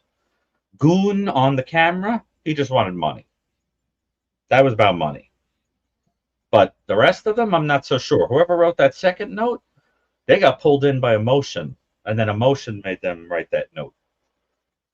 You see what I mean? Now, why would you have emotion towards some lady that you want to rob that doesn't mean anything to you? Maybe a you know her. stranger. You must know her. So exactly, I think they know her. I think they know her, and whoever pulled her into it, whoever pulled that second author into it, the second person started saying, "You idiot! I got nothing out of this, and now I'm going to go to prison." And I feel terrible, and everybody, you see, and the first one's mad. That's what I think. And what's an interesting to dovetail into your dynamic here in your thought is everybody's trying to pull away from we're trying to keep them out of the circle. I'm trying to keep them out of the circle. And it's almost like, okay, well, how do we do that? How do we do that? Because right now it seems like the only source of information is not spontaneous. This almost like this idea that says, okay, let's all sit down. Let's just all sit here and tell the world what we're feeling, why we're feeling it. But instead, it feels like there are proxies in between the messaging. We get the New York Times. The girlfriend hangs up on Karen. You get Kathy Lee Gifford, who's told, well, the family told us not to say anything. You get, Coda or Hoda, whatever her name is, Hoda. That was one of the most painful interviews I've ever seen in my life, to be honest with you. But then again, I like cereal. So but to watch that and everybody go, ooh, and then you go, wait a minute, how did the brother know it was a kidnap for ransom? The note hadn't even come in yet. How did he know that? Well, because he was a military intelligence officer. Okay, well, how do military intelligence officers know that it's a kidnap for ransom when the notes haven't even come in yet? I mean, you see, and then go ahead, John, say it. Particularly since military intelligence don't deal with kidnapping. Ordinarily cover, kidnapping for ransom. Now, could in certain areas where if you were working anti-terrorist, but my understanding is that he was pilot. Yeah. So how would you know that? Test pilot. Yeah. Well, he's extremely intelligent. You see, that's the messaging, and that's my point. I mean, it's like, okay, and then we have this. Okay, all the notes are in, and in the second note, to your point, Gary, and to John, to your point, the offender says, "Hey, I'm sorry." The first note is she dies. The second note is she's dead. Sorry. And then you have this event at the memorial where, everybody's coming down. It was almost like somebody said, okay, action. I mean, that was the impression that I had. It felt scripted for TV. Maybe I'm the only one that's feeling this. I don't know. I maybe I'm, way off into the weeds, and I could be, but it just doesn't feel like, like it's just flowing. Like the cases we've worked, and all of us have worked many times, where you just go, you know what? Something's here. I can't put my finger on it yet. And Gary, you can't put your finger on it yet, because like you were just describing, and the Wall Street Journal can't put their finger on it yet. It's like they're dancing around, this messaging that they're trying to put, a watermelon through a keyhole. And you just can't do that. It's not going to fit. It will never happen. I mean, listen to this next part, and then Karen's got some stuff. That the FBI, to their credit, had recovered that no one thought. The sheriff had said it was unrecoverable. And he said that night on Hannity, I think this has led to some major breaks in 24, 36 hours. I think there may be persons of interest. And in fact, there was an arrest. There was a person who was detained that night and later cleared. But that's it. We really tried to scour Kash Patel, who's the FBI director, obviously, scour his social media, scour his public statements. What has he said since that first big splash? And the answer is virtually nothing. Okay, and that's my question on that. What relevance does that have to Nancy Guthrie?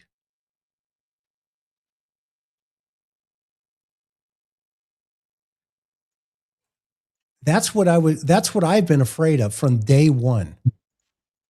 That it turns into a red blue, hey, this is a good platform to take this on the nation and get a big fight here. Meanwhile, we're 6.5 months into this and Nancy Guthrie's still missing.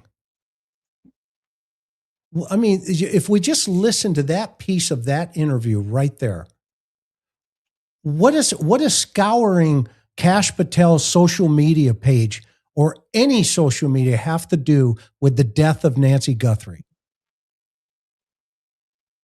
That's the problem in law enforcement today in this world and in the 21st century. This is what's wrong with our country. This is what's wrong. Pieces of it. And 84-year-old grandmothers are paying the price. They are paying the price. And it gets worse. In May, when he had that interview with Sean Hannity again, saying that the FBI had been frozen out of the initial days. And then when we pressed hard for an on-the-record comment from Washington, that was, as you saw as well, look, it is a state investigation. It's not our investigation. We will help when we're asked type thing. You know what there's nothing wrong with that answer. Right. That is the actual correct answer. Because most people don't know the president cannot pick up the phone and call a sheriff and say, give your homicide case to the FBI. It can't happen. That's not the way the law is set up, no matter how much people would hope that would happen. Right. And so it's okay. That's not going to happen. Is the sheriff ever going to turn it over to the FBI? No, not this guy, not Nanos, but it's not even worth discussing. Hey, do you think the president's going to, insist that the Nancy Guthrie case be turned over to the feds? Legally, under the law, he has no jurisdiction. He can't. So why even discuss it? And you know what else we didn't hear? We didn't hear any talk about scouring Chris Nanos's social media pages. Or looking into his background.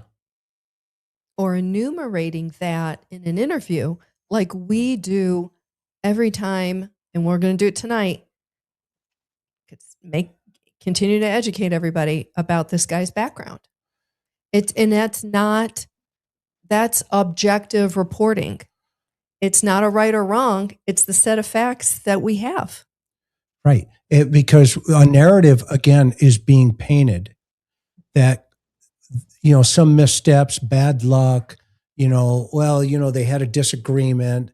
It's almost like, well, yeah, okay, so we had a RICO investigation for stealing, money and from one fund to the other. And by the way, the guy in charge of this thing, the number 2 guy, he was also under investigation, lost his job, had to come back to the sheriff's department and change his name. Oh, and did I tell you about Navarro, the captain who's in charge of this investigation now, who just ordered an officer to, write a search warrant without probable cause, and when that officer refused to do it, they put him on administrative leave. Is that correct, Karen? Yes, allegedly. Tell him about that story. You just did. Oh, okay. My girl. You just covered it. I love her. Okay. And, and by the way, the sergeant that was just reprimanded for screwing up a homicide scene just before all of this, gosh, that was bad luck having him there that day. I can't imagine why that would have been, And, oh, by the way, he's now a lieutenant as we speak here on this conversation, quote unquote. So more bad decisions can be made at other crime scenes affecting other families. So is that what we're hearing? Yeah, essentially, loyalty over competency. That's John, the way law enforcement agencies work. I'm sorry, I hate to tell your viewers that simply being a good cop doesn't count on most agencies as much as being a remora. And a remora is the little fish that cleans the teeth of a shark, or having yourself surgically attached to a sponsor. Yeah, that's just the way it is. I'm embarrassed. I knew that, John. What's that? I'm embarrassed to admit I knew that. Yeah, and remora. Go ahead. And it's also, the YouTubers' problems that caused all of this while I'm on YouTube doing an interview. She just left the Wall Street Journal to come onto YouTube to sell advertising about her story on the Brian Enton Show. Which is behind a paywall. Which is behind a paywall. The Wall Street Journal article. You have to have a subscription to get it. Yes. So let's see here. Yes, it's all the streamers and it's all the people making a profit, quote unquote. Well, that's Savannah. That's not what the Wall Street Journal said. That's my point. That's Savannah. All the people making a profit, putting their stories behind paywalls. You can come to this channel. It's free of charge. And you can hear my opinion. You can hear my sweetheart's opinion. John, Gary, guess what? We don't charge you a penny. Worth. It's free. For whatever it's worth. Come on down. Hit that subscribe and that like button. It's free. Okay. However, this whole story or this whole investigation got screwed up by those doggone non-media YouTubers. And by the way, how's your subscriber count going? Pima County is the Pima County Sheriff's Deputy who is on the task force, the federal task force, was informed that afternoon, right? So that day, so you could say we informed the FBI, one of the task force members was there, but it's a local person in the Pima County Sheriff's Office. And when you remember that day that the FBI the house gets turned back over. Everybody in the chat, how many times have you heard that on this channel? Like a dozen? To the Guthrie family on that. But now it has, as they say, this story has legs because she said it. Monday the 2nd, but then the FBI shows up in force, I want to say Wednesday evening the 4th, and recanvasses, does a grid search, goes back in the house, pulls more samples. So the evidence supports to us that the FBI's involvement really began about the middle of that first week. Chris, can I ask Yep, go ahead. Don't you think it's interesting? Here's another example of paralleling, right? But I'll coin this investigative paralleling. I'll make it up. The idea that you have offenders who do things like go to TMZ for their messaging, and the fact that the only people these people will speak to is something like the Wall Street Journal. I mean, not the only, but I mean, how did they get in there? You're cooking on me right now, Gary, because that's what I've been thinking and have been said. We think alike. It's dangerous. I know, I said this behind the scenes with Karen. Finish your thought, because I'm now going like you. Wait a minute. They went outside. They went outside the bubble. And why didn't they go? One of the biggest questions I have, and I'm going to let you finish your thought. One of the biggest questions I had was, why didn't they send it to the NBC affiliate? That's where Savannah worked. Why did they skip that on? It's interesting. But finish your thought. Good question. I guess what I'm getting at is that it almost seems like, I don't know, even if the reporting isn't going to be great, at least it's coming through a major megaphone, which will get you a lot of attention. It almost feels like the attention is more important than the news being, good. It's weird. Do you know what I'm saying? Like, why talk to them? If you're embarrassed or whatever, somebody comes with a Wall Street Journal press pass or something into the scene, that's the last person you're going to talk to. You'd be like, boy, everyone's going to read this. You know what I mean? Well, but if you own a public relations firm, you want everybody reading it. Well, this is what I'm getting with your bullet points. That's your spin. So right. So I guess where you're going to take the thought is perhaps the logic was this would be remediation. Well, for damage control. Right, that there'd be a remediation element to it. That's what I'm sort of wondering if, because it, and again, doesn't that second note feel like damage control? Being sent to a major outlet? Paralleling over and over again. It's fascinating. Yeah. Well, I know. I'm tracking you. And that's maybe this cognitive dissonance that we keep talking about. They don't, and this is why it's dangerous right now, because the case will not, once all these, I don't know, we'll just call them insignificant leads dry up, then what are you left with?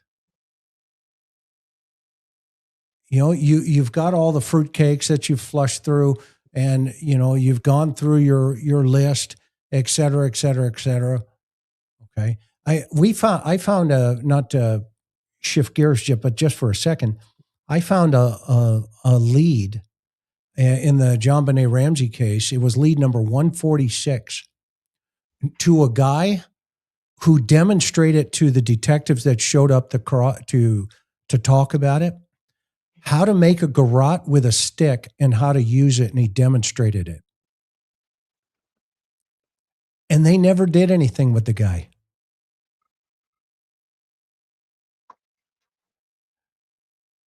And I was like, wait a minute, what? I got the report, and we'll talk about this coming up on our series. You guys, you have these, let me see the reports. Well, they went over there, and guess what else they found? He was a professor in Colorado at a university, and he had a website on torture.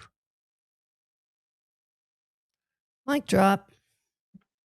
And everybody was like, what?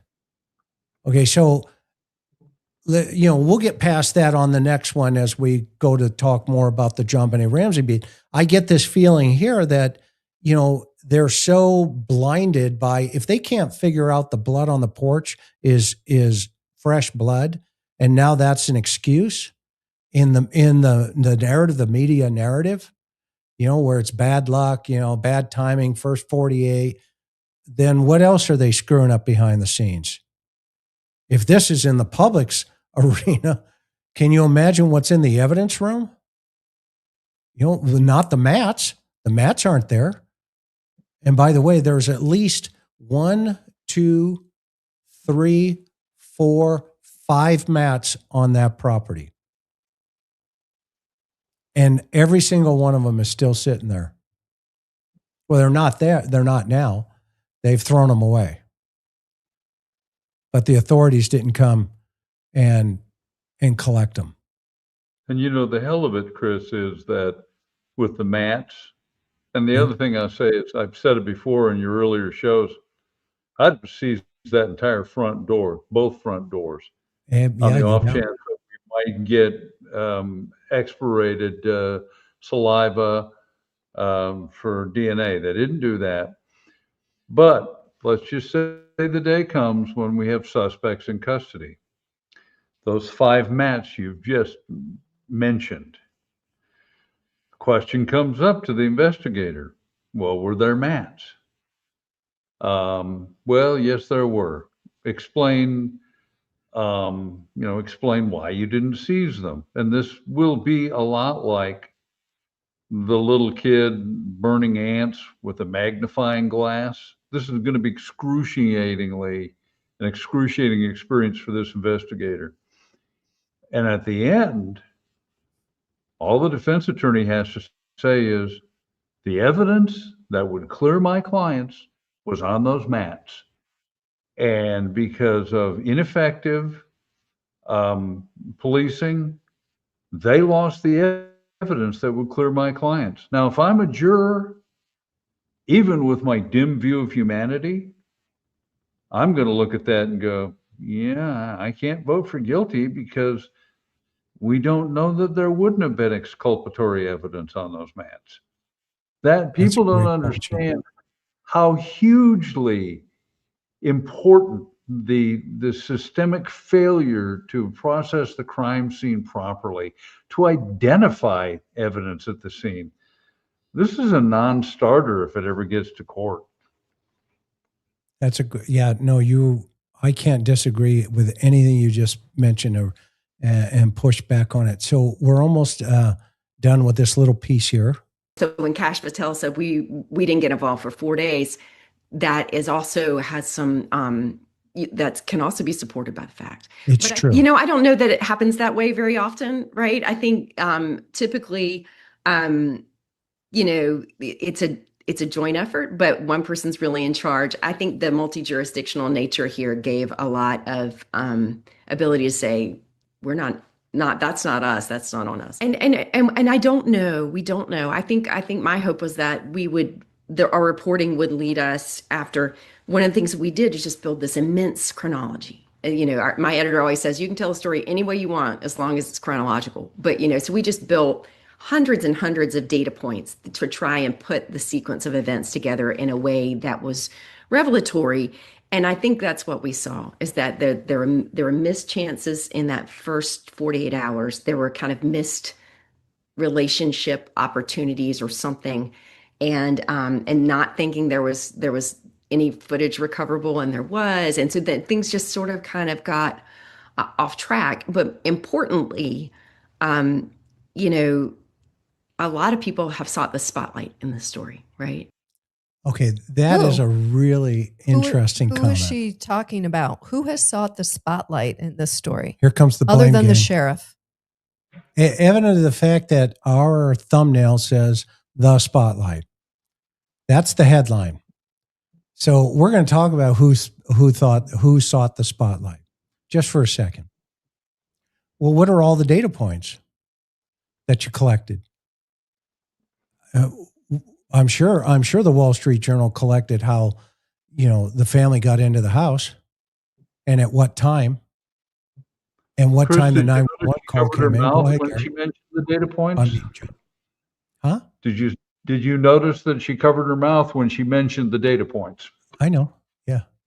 I know you did. Well, she's right. She's apparently we're talking about little trees and how they, all got planted, and they took a 30,000 foot view and they looked down at all these data points. Okay, well, here's a data point. Why'd the sheriff hold the car for 40 days? Was that one of her data points? That's 40 data points. But they let Luke's car go and they let Carlos's car go. Why did they hold the reporting party's car for 40 days? And by the way, tear it apart. That's a data point. Why did the sheriff tear the car apart? Because in Luke's car, when he got his Range Rover back, they only had fingerprint powder, and it looked like, quote unquote, if you watch the interview that he did with the news station, Brianna Whitley, they were looking for fingerprints and DNA inside of his car. But they returned it to him. Well, why didn't they tear his car apart and hold it for 40 days? I'm wondering where that data point went. I'm wondering the data point of, well, okay, how did they get in the house? Because apparently the garage door went up and it came down. That's 2 data points. Well, what happened the next day? Did they not open the garage to look for mom? That's an interesting data point. And by the way, in the note, why would somebody say a smartwatch and not an Apple Watch? That's an interesting data point. And why would an 84-year-old woman leave her cane, her phone, her hearing aids, everything inside of that house? Her wallet. The wallet. Her purse. But it'd be a medical shoes. event. That's a data point. Well, it's a data point that I don't understand at all. It's been bothering me the whole time, and I'm glad you're asking about data points. Yes. So we have pointed out several times that it makes no sense if your goal is to keep someone alive to leave some of those things there. If somebody is worth millions of dollars, you wouldn't live. You have said there was such astuteness. The person was so astute that they paid attention to where the Apple Watch was to provide evidence that they had actually been there. So how do we reconcile being that astute and that stupid at the same time? Unless, Occam's razor, you're pretending to be stupid. The idea is, what I think is, I hate to say this, I'm increasingly thinking when that first note was written, she was already dead. I concur. I think she was already dead. And the idea is that it was made to look like an abduction, but she was killed. And there was no need. There was no practical need for any of those things. And otherwise, I can't justify in my mind why you would leave the things that would be essential to proving her alive, to keeping her alive, if you ever intended to bring her home. So some of that, yeah, go ahead. Some of that, Gary, to your point, could trace back to them. You're leaving her watching her phone because, if the abductor took it, they're going to be brought to his front door. It's a really good point. I mean, don't you guys think? I mean, but I just think that it makes no sense to look around the room and go, I need something that's going to prove I was really here. Let me really look around. And in doing that, you leave, the basics of what would be necessary to keep her alive, especially if you planned it. There's a good one. The best thing I've ever heard in my life. There's a good one right there. Leave the note at the house. That's usually where they're left. That's most cases, right? There's a lot of problems with this story. Well, that sparks a question on my part, Gary. If we have been in agreement on this, that this was never a kidnapping. Probably not. Why go through the charade of pretending it is by sending a demand note? Is it intended to inject confusion into the investigation, or is it a secondary motive of, well, let's see if we can get some bucks from these people? I just don't understand why they would. I mean, this is going to sound strange. Why would they presume that the cops would come to the incorrect conclusion that it was a walk away, or that it, because as you said, we would walk in and we would say, all this stuff left behind, all the stuff that would keep her alive, the medication, everything else, this isn't a kidnapping. I think that would be a probable deduction. But, I mean, I can't imagine what else. I mean, because the other thing is, and this is another data point bothering me, isn't the first thing you would do pick up her cell phone and look to see if anybody called emergency services? She would have to call emergency services, wouldn't she? Chris, you've made that point, haven't you? Oh, absolutely. Yeah. No. Well, where's the phone call to 911? Who called 911 if it was a walk away? This is the first thing you would do if you were curious. You'd go, okay, hold on a minute. At what time did she call? Right. Oh, she didn't? So what? She stumbled outside and there's blood and somebody saw her and called? She crawled to the hospital? I mean, it's ridiculous. It doesn't make any sense. Well, and you see, that's a really a great follow-up, because that was one of the first things, remember, we all talked about it. It was like, well, she'd have to call her on herself. I'm having a medical emergency. I need the ambulance. All right. Okay, ma'am, who are you, what are you, and where are you? Because right, that's how it rolls. And who's next of kin that we call? Right. Well, I'm 84 years old and I live at ... Okay, ma'am, I see you have a Smart 911 profile. If you're not signed up for Smart 911, make that happen. You can go look it up. And all right, we'll stay focused. Yeah, but it has her address and everything in it. Karen. Well, I'm sorry, I just saw it as like part of the whole data point problem. Right. That these are data points that make absolutely no sense.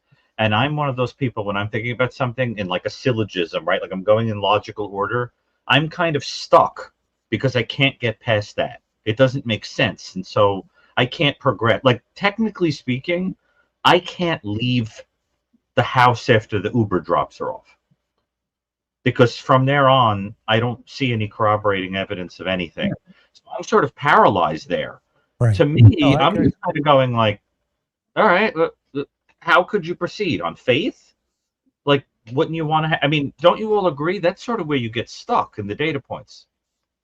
Yeah, and the next morning you get stuck at the next morning. It's like, hello, yeah, hey, mom didn't show up, or your mom didn't show up for our church stream.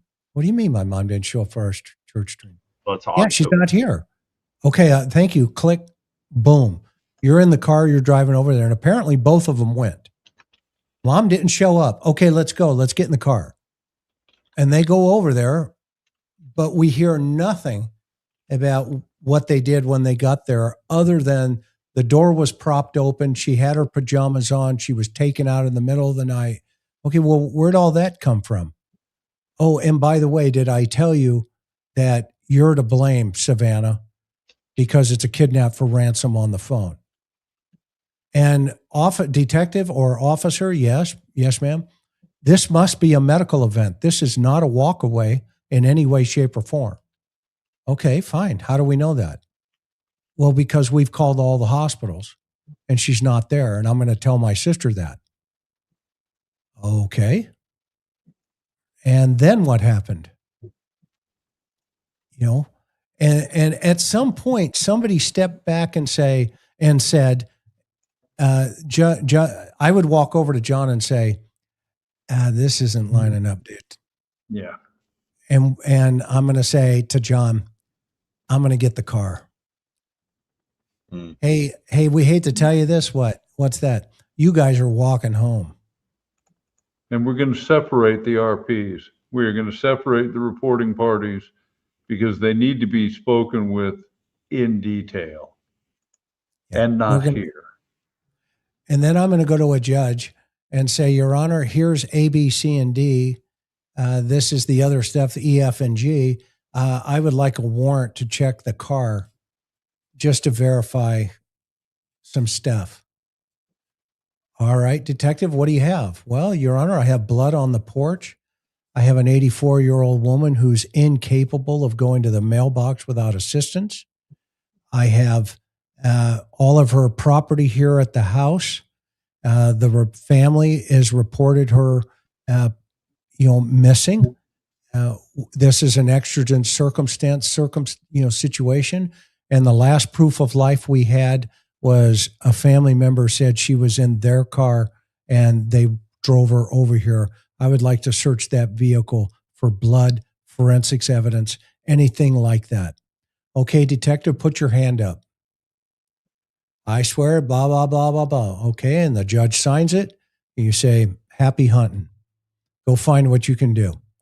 And now, in a normal world, you get in, your evidence folks get in there. They got the car down at the evidence facility. It's a secured, locked facility. Everything's copacetic. It's climate controlled. Nobody's smoking. Nobody's got soda cans. Nobody's got, big gulp cups that they're going to put on top of the car, like Dick Trotter did one time on my cab homicide. Okay. Yep. When we that's another story for another show. But now, once you go through the car and the evidence folks say, dude, we didn't find anything. Okay, what did you do? Well, we tore it apart. Now, typically what we would have done in the day is throw all the parts back into it and put it into evidence as a number until the investigation concluded. Meaning it's done, but that car sits in evidence.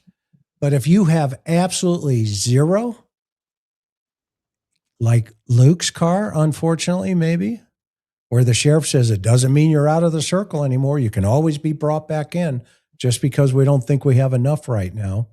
Okay, sheriff, then why'd you give him back his car? What was up with that? They gave back everybody's car. But they held one for 40 plus days. I understand, but it's not being held anymore. Right. So everyone's car is back. And he's also saying everybody is still a possible potential suspect. So I'm wondering. Or nobody's been cleared. So I'm wondering if the sheriff didn't get a phone call from a lawyer in New York that says, my client wants their car back. Please provide it. Well, it's tore up right now. It's sitting in evidence. Well, then I suggest you put it back together. Okie dokie. Not that that would ever happen. Which raises an issue. Now, I'm going to acknowledge that my law enforcement days, things like all of the computer systems in the vehicles didn't exist. I think there was LoJack, and maybe OnStar was coming online. But under what circumstances, Chris, would you disassemble a car to the extent that it needed to go to a dealership to have professional mechanics reassemble it? You're looking for blood. Exactly. What about the telemetrics? Well, that's the easy part. They just take the dash off for that. And the air filters, there are a few of them. One of them is, a lot of people don't know, inside the glove box. You want to remove that cabin filter, and you want to remove the head filter in the front in case they get a body, which we've talked about this many times on our channel. In case you get a body dump, you can take the pollens and all of the, the stuff inside that filter, and you can match it to the vegetation and or the weeds or the trees or anything like that where that body was found. And you don't tell the suspect that, obviously. Okay. And then you drop that report on them, but after you send it, to a botanist, and you send that botanist out to that where that body was, and you say, do me a favor, grab some of the tree leaves over here, grab this. This is where the body was found. Get me some of that dirt, right, John? How many times have we put dirt in a bag? Okay. The pollen, and there could be flying insects that have been entomologist. Gnats. It can provide you with a very valid geographic fix on where the vehicle has been. And then you get that lab person who is just, tenacious enough to put the car up on a lift with a flashlight and go underneath it like that and go through every single crevice of that vehicle. And guess what? They get one piece of cactus. And that piece of cactus just happens to be from the area. And sometimes, even in today's technology, you can match plant DNA. Did you guys know that? I did that. This is some cool sleuthing stuff. I did that in a case of a guy who had some palm trees stolen out of the front of his house. And we went and found those palm trees. Okay. And we did a DNA to the palm tree where it was at, to the palm tree that he had planted now in his house, at his house. Yeah. Oh, it was good stuff, man. Guess what? You're under arrest. Okay. And that gentleman is a dear friend of mine, by the way. And, I'm not going to name his name because he's pretty famous. That said, we went down the road, and these are the kind of things where you can get, certain things. And I'm not teaching any criminal how to be better. I'm teaching investigators how to be better, to catch these guys, because you can't argue with the report if you're the criminal when it's sitting in front of you. And you can put plastic under your car all day long. We'll figure that out too. Like Koberger probably put plastic in the interior of his car, but they had his car 19 days earlier. They could have taken him down. And by the way, go ahead, John, Gary. No. I don't want to go off on a tangent about this, but forgive me, I'm so bad at that. But I don't think Koberger put that plastic in the car simply because he thought there was going to be blood and everything. I think the intention was to take whoever the original intended target was with him, Bundy style, probably to that park where Bundy was accused of killing a woman, where he claimed he was on that night, to do his thing with her. And unfortunately for him, nothing went as planned. I think that the ultimate mimicking of Bundy was to remove a victim from that house and isolate her, because there would have been people in the house for him to not have privacy with her for what he was planning. Agree. So I think it was wrapped up for that reason. But I digress. I haven't said that anywhere. Right. I'll say it. But that's right. You can tell them what my theory was about the house. That it was chosen because of Chi Omega style. Do you realize that he picked up where Bundy left off? Well, yeah, but Chris, do you realize that the day the news broke that he wanted to retract the deal was the anniversary of when he was convicted of Chi Omega? July 27, 1970. You never cease to amaze me with your 10-pound brain that you make those digital connections so easily. It just comes to you, those data points. I love that about you. Well, and folks, if you don't know about Sergeant Lamb and Gary, Dr. Bricado, I mean, this is a brilliant man here, and who, he just, once he gets on his runs, I've learned just to sit back like E.F. Hutton, when he gets going, it's like, holy crap, this is going to be another one of those revealing situations. And I'm just always honored to call both of your friends, and because I really believe that this kind of synergism where, and where we even push back with each other on numerous occasions and go, well, you know what? I'm not sure about that one. Right. It's such a good yin and yang, but this is how we do it. Am I right or wrong? Right? Am I the yang or the yin? But I think and then we've got Karen as the master balance between all of this stuff here, and she's as brilliant as everybody at the table here. And this just whole idea of now I'm thinking this whole case in 6 months, I've progressed mentally into this. Hey, wait a minute. Some of this political stuff now is not making any sense. This is not making any sense. But we had predicted it. We predicted it before it happened. And that's the scary part, because we saw it before. And I just want to finish this one last piece with the Wall Street Journal piece, which, by the way, Brian Enton did an amazing job. I've taken his Q&A out because I just wanted to, get the Wall Street Journalist. And I hope you guys agree that the Wall Street Journal did a good job.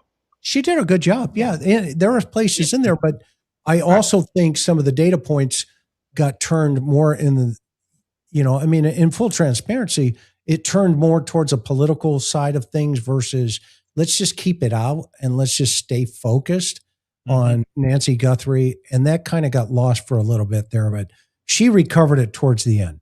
A lot of people, not whoever took her, they have taken enough care to mask their IP address if they were truly the senders of these ransom notes, to use burner phones or no phones at all, and to be very disciplined about that.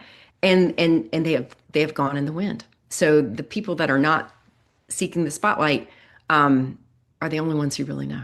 To find out. Wait, stop that a minute. Go.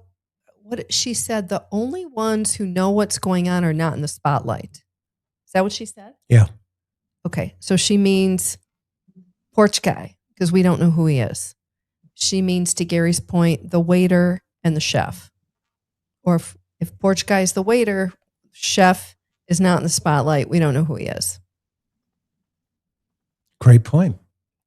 Solid point. Okay. Going on than appears to be on the surface. And sadly, just as a human being, that's not what we found. So that raises a question. And I think Sheriff Nanos has said this in his interviews lately. It's not clear whether this is weeks, months, or years from being resolved. Okay, so that was an interesting way to end that whole conversation. That was kind of a hint from the Wall Street Journal saying this thing may not be solved. Well, she put it back on Nanos because he has been saying that. Yeah, he said it could take 50 years. He's got to own it. Yeah, 50 years. I like, where is he getting that number? And what a scary thought that is, because, this guy unfortunately has a track record, and it's right in front of you, of not telling the truth. I mean, he, in my opinion, he's done more damage to the family by saying they're cleared, everybody's still in, they're cleared, everybody's still in, and now they're cleared again. Well, which one is it, Sheriff? Because you need to do the family a service by saying, if you have a person of interest, then it's time to come out and say, by the way, you've done it on your pages, on what are their Instagram or their Facebook page? It doesn't matter. They put it across all of them for other cases that they're working. That they have persons of interest in particular homicide cases. Okay, well, if you have a person of interest that you say, when you're asked, will this case be solved? You say, absolutely, 100%. Okay, great. Who are you looking at? Because if it's not the family, and if it's not Luke, and if it's not Carlos, well, those two people have already got together to sue you.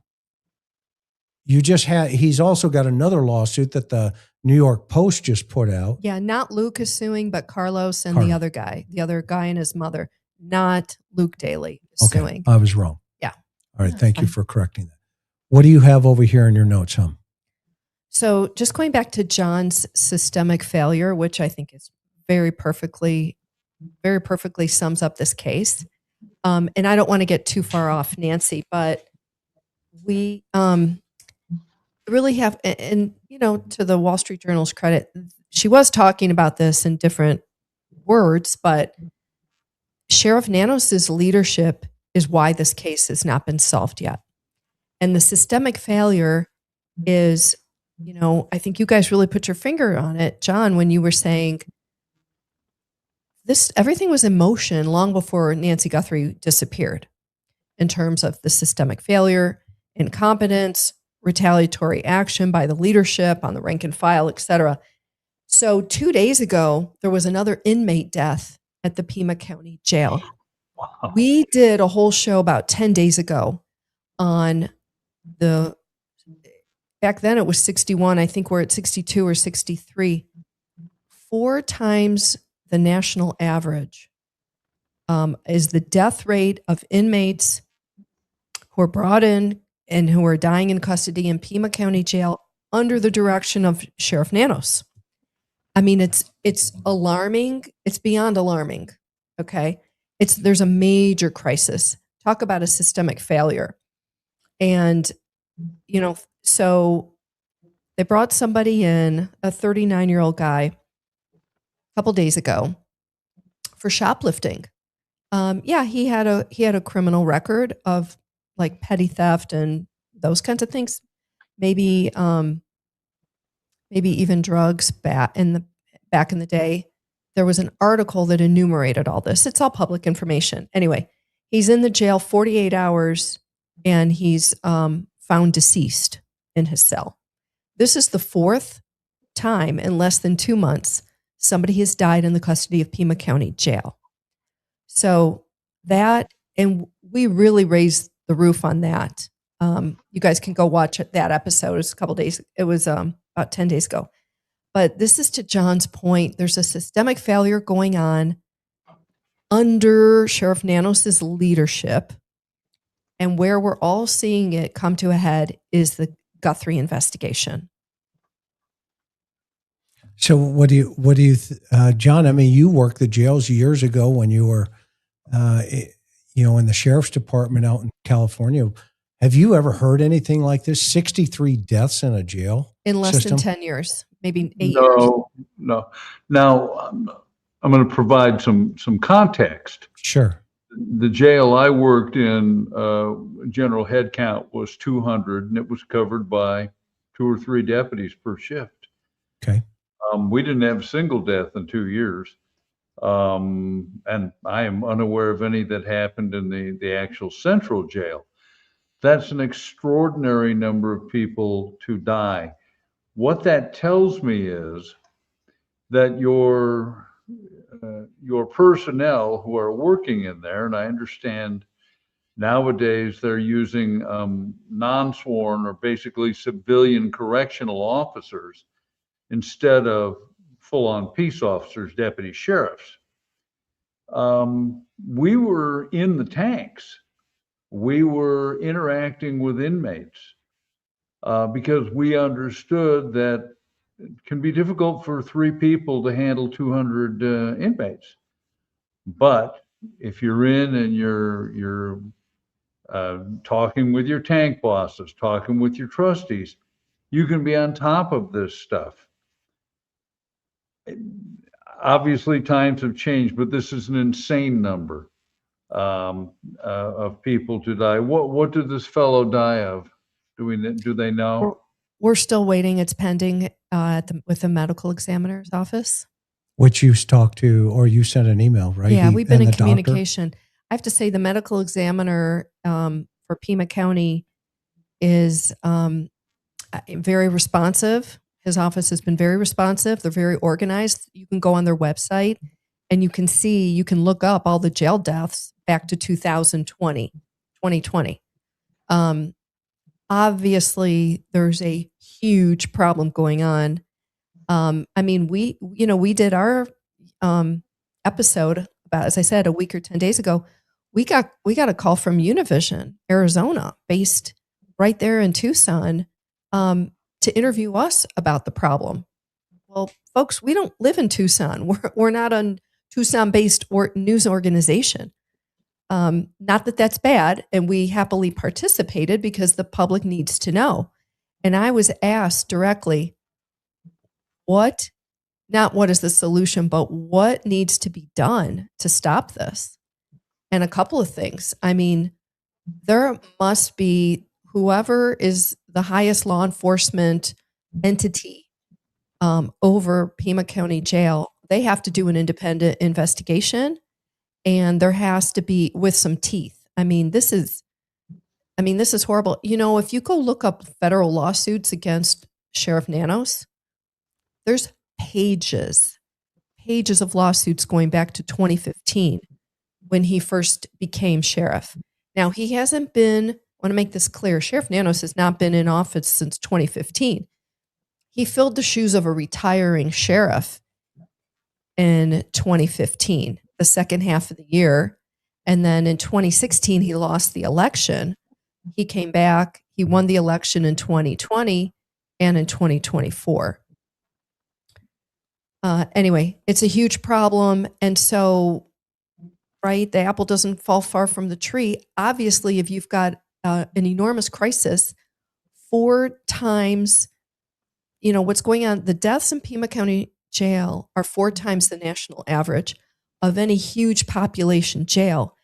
All things being equal, all jails are wrestling with the same problem: overcrowding, understaffing, the mental health crisis, the fentanyl crisis.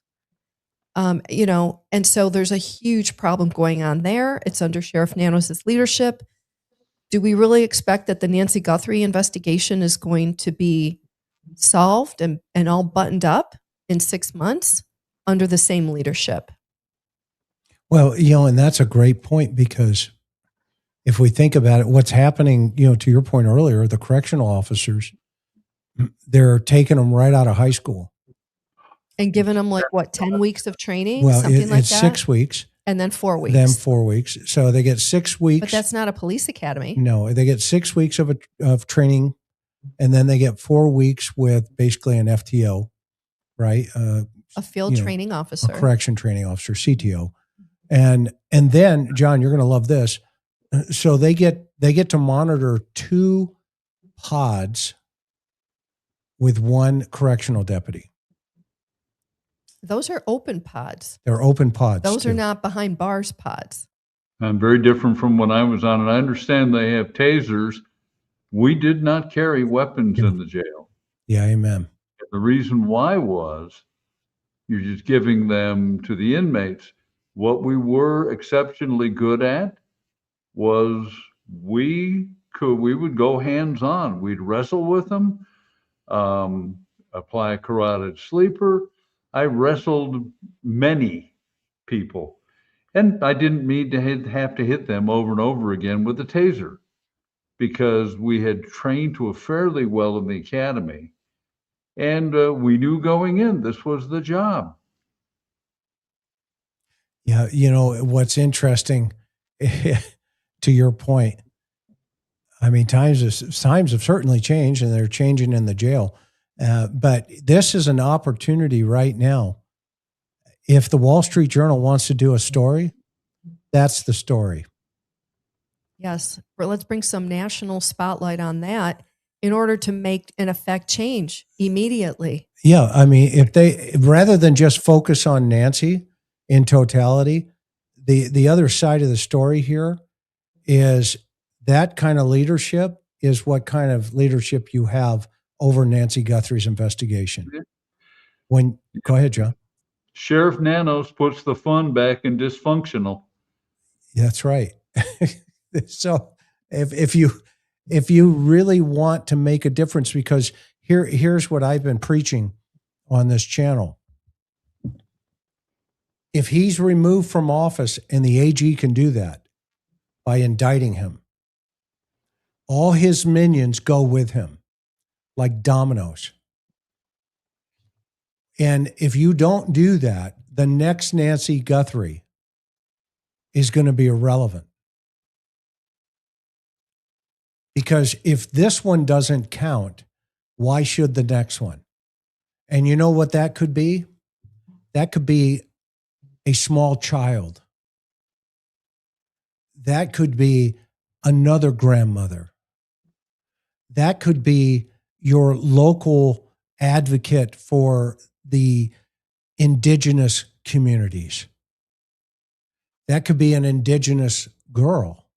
That could be, anybody, a gender fluid victim. That could be anyone in that community. And the advocacy of that community will get lost because the sheriff won't advocate for you. You need to turn the tide in Phoenix. You don't need sheriffs coming out to a bunch of YouTubers on the street and saying, well, I'm being ordered to arrest you. That's what the Gestapo did in 1933 and 39. You need to stop that, and you can do it. And the only people that can do that in pure pressure is the national media. Listen to the YouTubers on this one and put some pressure where it counts on this attorney general, because this attorney general, the evidence is sitting there. You can see it right here on this channel, this YouTube channel, where it says on his application and in a deposition, a sworn deposition under oath, have you ever lied about being disciplined as a law enforcement officer in Texas? They found enough evidence that he apparently had lied about that. Well, apparently here on line number 21, it says excessive force, even though it was not sustained. But look at line number 22. 3 months later, excessive force, 15-day suspension. Well, guess what, folks? He has a total of 37 days of suspension. And one of those, look at this one, 1 day suspension, 3 day suspension, 1 day, I can't read what that's. LWOF. Loss without pay. Let's see here. This one here, loss without pay, another suspension, another day off of the beach. Okay? A total of 30. Then this one here was shots fired. This guy pulled the trigger. Is this is your sheriff? And he's sitting there right now at the Attorney General's office, and they're deciding whether or not to indict him. I tell you what, you have the power to do that, and you have the power to put the pressure on the governor You have the power to put the pressure on Senator Kelly and all of these people that brought him donuts. Because in my opinion, he has failed Nancy Guthrie. And once he's out of the picture, then the FBI can be considered after the new sheriff is assigned. And maybe they'll get justice for Nancy. But at this point, Sheriff Nanos has it 50 years down the line. Are you really willing to wait 50 years, Tucson? Is the Guthrie family willing to wait 50 years? Honestly? I hope not. I hope not. I really do. And you know what? That's coming from Ken Taker's Chris.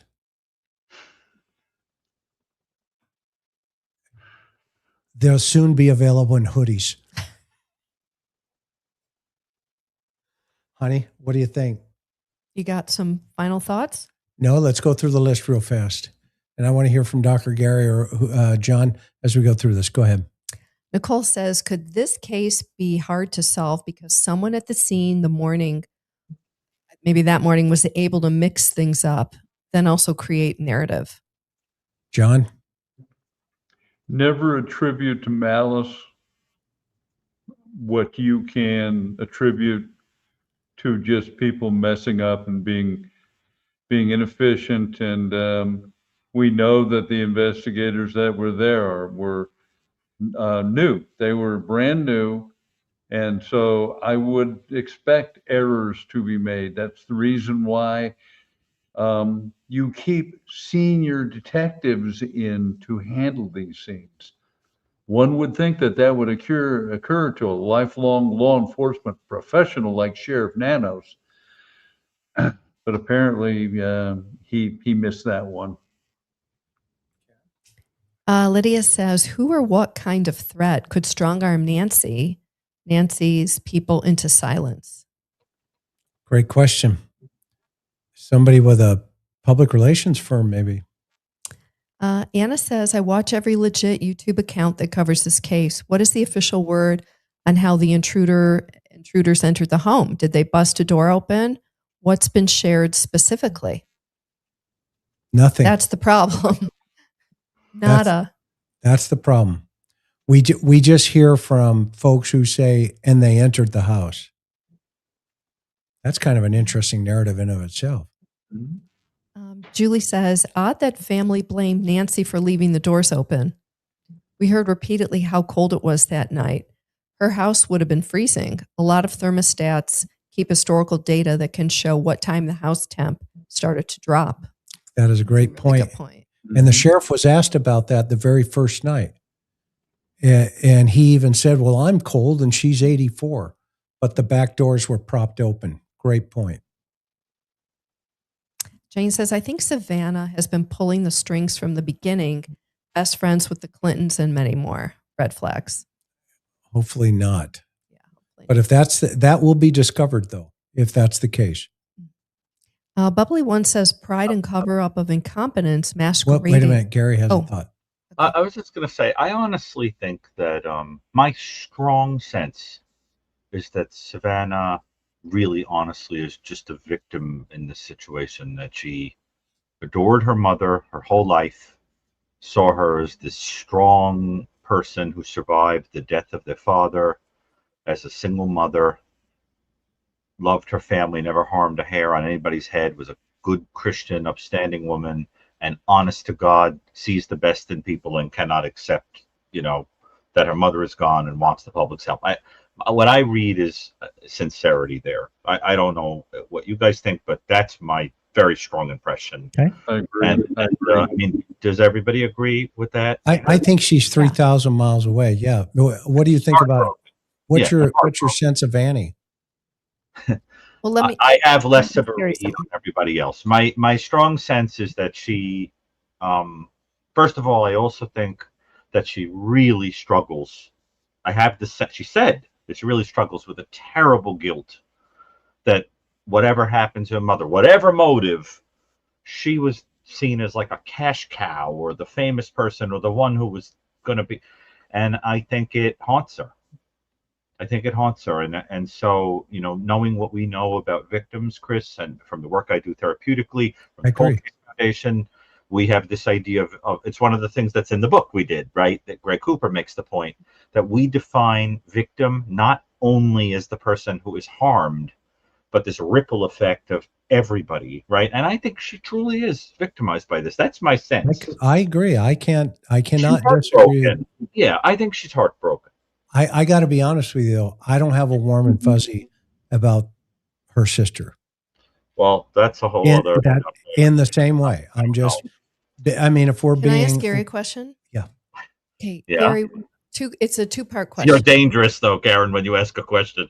You miss your calling as a prosecutor. Okay, go ahead. I'll hang on to the box. Okay. Were you surprised when you heard that Nancy's Nest camera subscription was never paid? Meaning there was no recorded video in the cloud. Nobody ever paid it. It didn't exist. She just had the camera. And as the mother of Savannah, were you surprised at that? I was surprised, but not because of a financial thing or that she was the daughter of Savannah. It surprised me on a different level. It surprised me because she was described as being so frail and helpless and all of that, that it's very difficult to understand things like, her sort of being sent home, and like, wouldn't you have said, call me when you get home? Is there an outgoing call on the phone to anybody when she arrived home? If I sent an 84-year-old family member home, I'd say the second you get to that, that kind of thing. Oh, well, she was dropped off, right? Dropped off? She was dropped off. She didn't get driven in a cab. Tommaso dropped her off. Yeah. Are you thinking about the Uber? We think. Yeah, I was talking about the Uber. Right, exactly. She took the Uber to her daughter's house. No, I understand that, but I'm saying that she was driven home. But if she hadn't been, if an Uber took her home, I would have said, call me the second you get home. But I'm remembering now she gets driven to the house by an Uber and returned home in the car. But I guess what I'm getting at is it surprised me on the level of that if somebody's 84 and living independently and they're that frail, you wouldn't do things like keep the back door open and, like supposedly was the case, and you'd make sure that the camera was strong and, precisely because of something like this. I mean, that's the whole thing. And it's not like it's like a neighborhood where no crime happens. I mean, it's just, it doesn't match the level of concern that you would have. Now, I don't know what to make of that, but it just feels, it's one of those things that bothers me. I mean, does it bother any of you? That the 84-year-old mother of 3 grown children didn't pay $5.99 a month, which is what it costs to have a subscription. If she was responsible for herself and she forgot, okay, I can understand that. But I don't know. It's just, I don't know. It's just things about it that are strange to me. And, or what about the button? I've fallen. I can't get up. I was thinking it would be great if she had one of those. With a medical heart issue. I don't know. It's difficult to understand.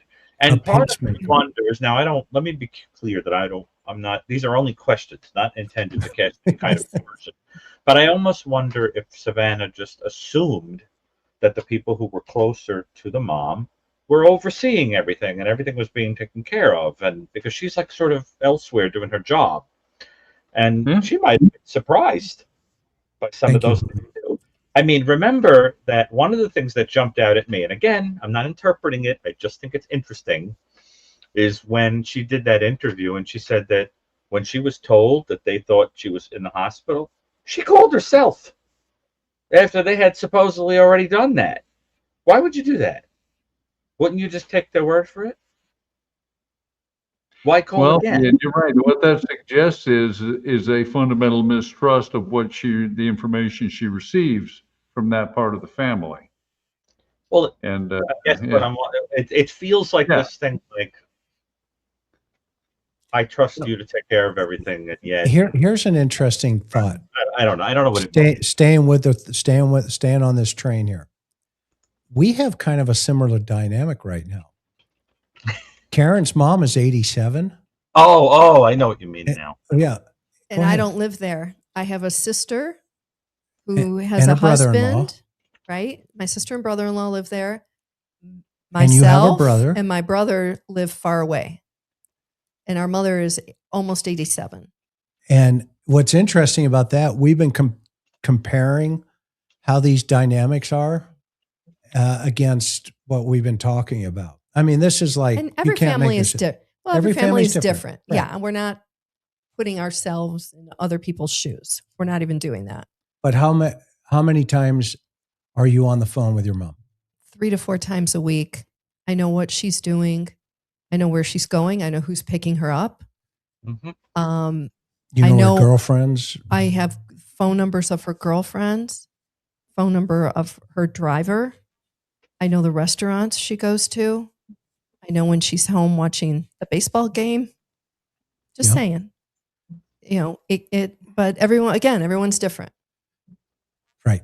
And so, but it is interesting that, $5.99 seems to have gotten overlooked, and, we have other subscription stuff that you just go, what's the big deal? Let's make it happen. In fairness, sometimes just having the camera there does the trick of scare. It's sort of like one of the safety tips, like people have recommended to that I've heard people recommend is put a sign in the window that you have cameras, that you have security, and you don't even have to have it. Or like beware of dog, even though you don't have a dog, can sometimes do the trick. So that just having a camera can be sort of foreboding. And you know what I'm saying? I know what you're saying. I'm going to throw this out, and then I don't want to continually. No, I love the question. Keep going, girl. Karen doesn't mess around. Nancy's neighborhood, the Catalina Foothills neighborhood, albeit it was the 1980s, they had an essay series.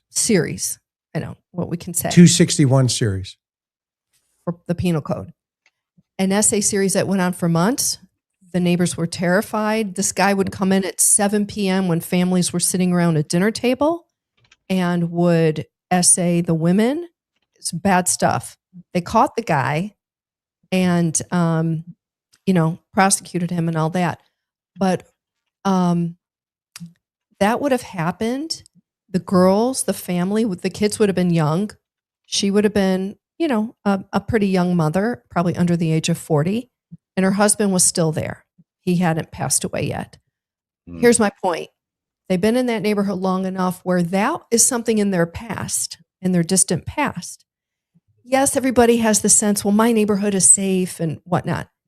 If you were a teenager, if you grow up and you leave, if you're one of the kids that did your life away, your now widowed mom in her 80s is in that home.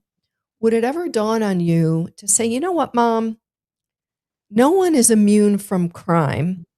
Gosh, our own neighborhood was terrorized by an SA person years ago. Let's get you dialed in. Let's get the floodlights. Let's get the cameras. Let's make sure the cameras can record. We don't think anything bad's going to ever happen, but I don't want to just chance it and just have a camera, though it's a staged prop, to, scare a perp. I'm just saying. You know what? To your point, though, that's a great common point. Sense. To your point, that's what they did. They got the camera on the casita. They got the camera on the front. There may be cameras inside. They've got floodlights in the back. They got all of this security. They got security doors, front and they do back. Have security doors. Yep. But somehow Nancy leaves them open at night. But not even that. I would have wanted a subscription on Nest that we can now go back and not cross our fingers that Google and the FBI can pull 2 seconds of a video. How about 20 minutes of a video? How about seeing what happened to poor Nancy coming out of her house? Her subscription would have covered that. Now, again, too little, too late. I get it. As the daughter of a woman who lives alone in her 80s, that hit me hard. That hit me really hard. And the other thing, to dovetail into what Karen is saying, this other guy that's been cleared by the cops, Luke, he lives in a cul-de-sac nearby. But what did you discover him and Annie? Well, I haven't flushed that yet. I haven't run that, but potentially he would have, because he grew up in that neighborhood, his mother said in the interview. Well, so did Nancy's kids. My obvious thing, if they live that close, did they know each other? They went to high school together. Could they have? We don't know yet. I have to dig into that, and I'll report back. So, I mean, that's an interesting potential correlation, that you have somebody that the cops stop, and there may be, they could have known each other and played with each other as kids in that neighborhood. I don't know. I thought that was an interesting potential, one that I would write down. John, would you have written that one down? Well, certainly, yeah. Childhood acquaintances. Karen mentioned something that even when I was a primary caregiver for my wife and I was at home, there were times when I had to leave and we used the life alert. I don't understand why there wasn't a life alert there. I don't know how often Annie and Tommaso visited or were there in person, but it would seem to me, with the information we've been provided regarding her basic inability to move, that is prime territory. That's a fall and break your hip looking for a place to happen. Yeah. Why wasn't there a life alert? Again, I don't know, but I would have. I'll tell you something. Just my own experience. My siblings and I had that conversation with my mom. My mom was pushed back on the life alert because she has her Apple Watch always. And the Apple Watch, you can call 911. I'm just saying, I don't know if that was a conversation or not, but if you don't have, I should say a smartwatch, we'll call it a smartwatch. Just like the ransom note writer called it a smartwatch. So maybe that was the case. Maybe Nancy felt comfortable having something on her wrist that she could just press one button and call 911 if she did fall or needed help. Does your mom call hers a smartwatch? No, she calls it an Apple Watch. That's interesting. I mean, thank you, Carmen. I wonder how many folks call that a smart versus an Apple Watch. Let's see here. I think we put this up here a little bit ago from Bubbly One. Yes, yeah. Thank you. Okay. Just want to make sure I'm covering. Why don't you take wow. Julie, I'm so sorry. When my husband was killed, it became very upsetting for me when people stopped talking about him. Wow, I'm so sorry. Like they were letting him disappear. I don't understand why friends and family seem to want that. Man, thank you so much for your courage to share that on our channel. We're so sorry. Sincerely. Do you think the second note, emotional renegade, is still alive after that? That's a thought for Gary. I was muted. Yes, I do. I think that, how do I say this? I think that whoever took Nancy, at least not Porch Guy, everyone else involved, knew her in some way, either intimately or in some passing way. And I think that key players in this story know that. And we would know if someone died. I do not think this person is dead. No, I don't. I think the whole point is that this person had an attachment and cared, and therefore their death could be significant. No, I don't think they're dead. Do any of you? I don't think Porch Guy is dead either.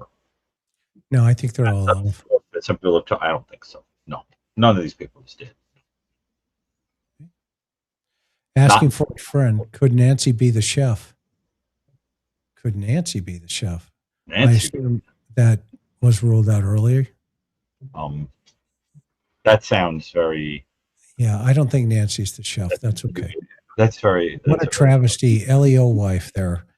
Thank you for your service. I can't imagine any department not saying this or out of our wheelhouse. Yeah, we concur. And tell your husband thank you so much, and be safe out there. Hi, Chris, Karen, Buddy, John, and Gary. Meatloaf is under the table. Where did he go? He's all right here. It sure seems like the family's involved somehow. A&T, like Chris said, why did CG say it was a ransom thing to his sister before note was received? I've asked that question. We've all asked that question. I think everybody, when anybody heard that, even Savannah said, well, that doesn't make sense. We didn't believe it, or something to that effect. Remember what she said to Hoda? Remember that? We didn't believe it, or something like that. How did he come to that conclusion? Yeah. But then she rationalized it by saying, well, he was in the military. He was an intelligence guy, so he must have known.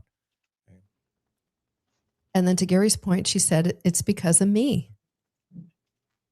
And then Hoda said, do you agree with that? And she goes, no, but yes. You remember that? Aunt? Yeah. I was like, wait, what? It's a little hard to follow. Go ahead. Janet says, Gary on point. Law enforcement and perps will parallel, all circling, including you and I, because can't say opinion of the perps because there's no evidence. Hope the second perp caves because of regret. I think that this is to go back to Chris's original question at the beginning of the show, where he said, what would you do? Right. And I said, I would, if I were consulting, and we sort of, we went off into other things. So we never really got into it. But I think that from the beginning, I would have been saying, while you've got people looking at DNA and looking at CAR and looking at everything else, the key to this is going to be busting up the cabal, busting the group up, and getting one of them to rat, because you'll have a stronger case. I think that what they're going for right now, I think it runs the risk of collapsing. I mean, that whole note of like, didn't intend her to die, that also felt like it was a defensive maneuver that's going to show up in a courtroom one day. And I don't know what the person was thinking who sent it, but you know what I mean? It felt also defensive, like trying to create the picture of an unintended homicide. And so I think the person who's asking that question is picking up what I'm dropping, which is, I think the opportunity was missed to use psychological techniques that would sort of drown that person with what was necessary to drive them out, to get them scared, and to make them see that the people around them, or at least the person around them, doesn't give a flying leap about them, and that they were just as used as the victim was.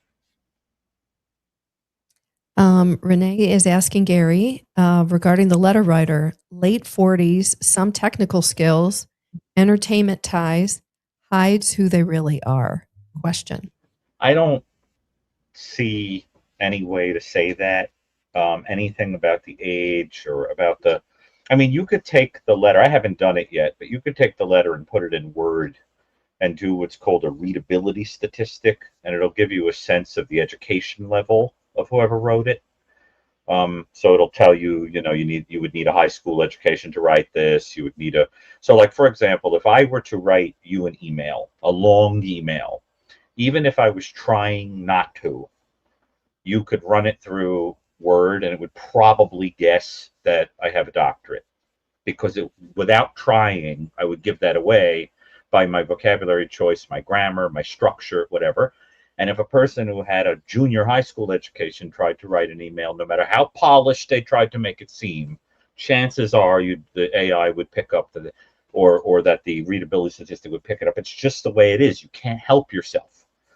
And I mean, even the structure of how I'm responding to this question, for everything, the verbiage tells you. And I think somebody should run it and get a sense of the person's education level. I don't think from glancing at it that this person necessarily needed a high education. I don't really think you can make an assumption about the age. I do think the author is male, yes, for the first note, and the author of the second note seems female. I also think the person who wrote the second note seems more comfortable with English and smarter. The vocabulary is richer, it's more florid, it's more emotional, it's more, so that my sense is the second person is smarter and a woman. And I hope that the people who wrote these 2 notes are listening, and that it sticks in the craw of the first person that I think the second person is smarter. But I do think that that second person is. I also think it was very smart to try to begin to inch in the direction of saying this was a stupid thing to do and I'm sorry. Hopefully you inch forward even more and go to law enforcement, because that person who wrote the first note doesn't care about you at all. Not a little, at all. And do you guys not feel that way? That whoever that person is probably such a user that they don't care about their partner. Well, now you're dating yourself. You're going back to high school. Go ahead. No, I love that Gary's trying to draw out such the a user. Suspects. What a soch. Go ahead. Right. And undoubtedly, the second letter writer, much better narrative voice. Yes, true. The sense is that likely was induced to participate in this crime. And so the only thing I'd add is that if you're watching, you have an opportunity to make the best situation for the rest of your life. Don't think about now.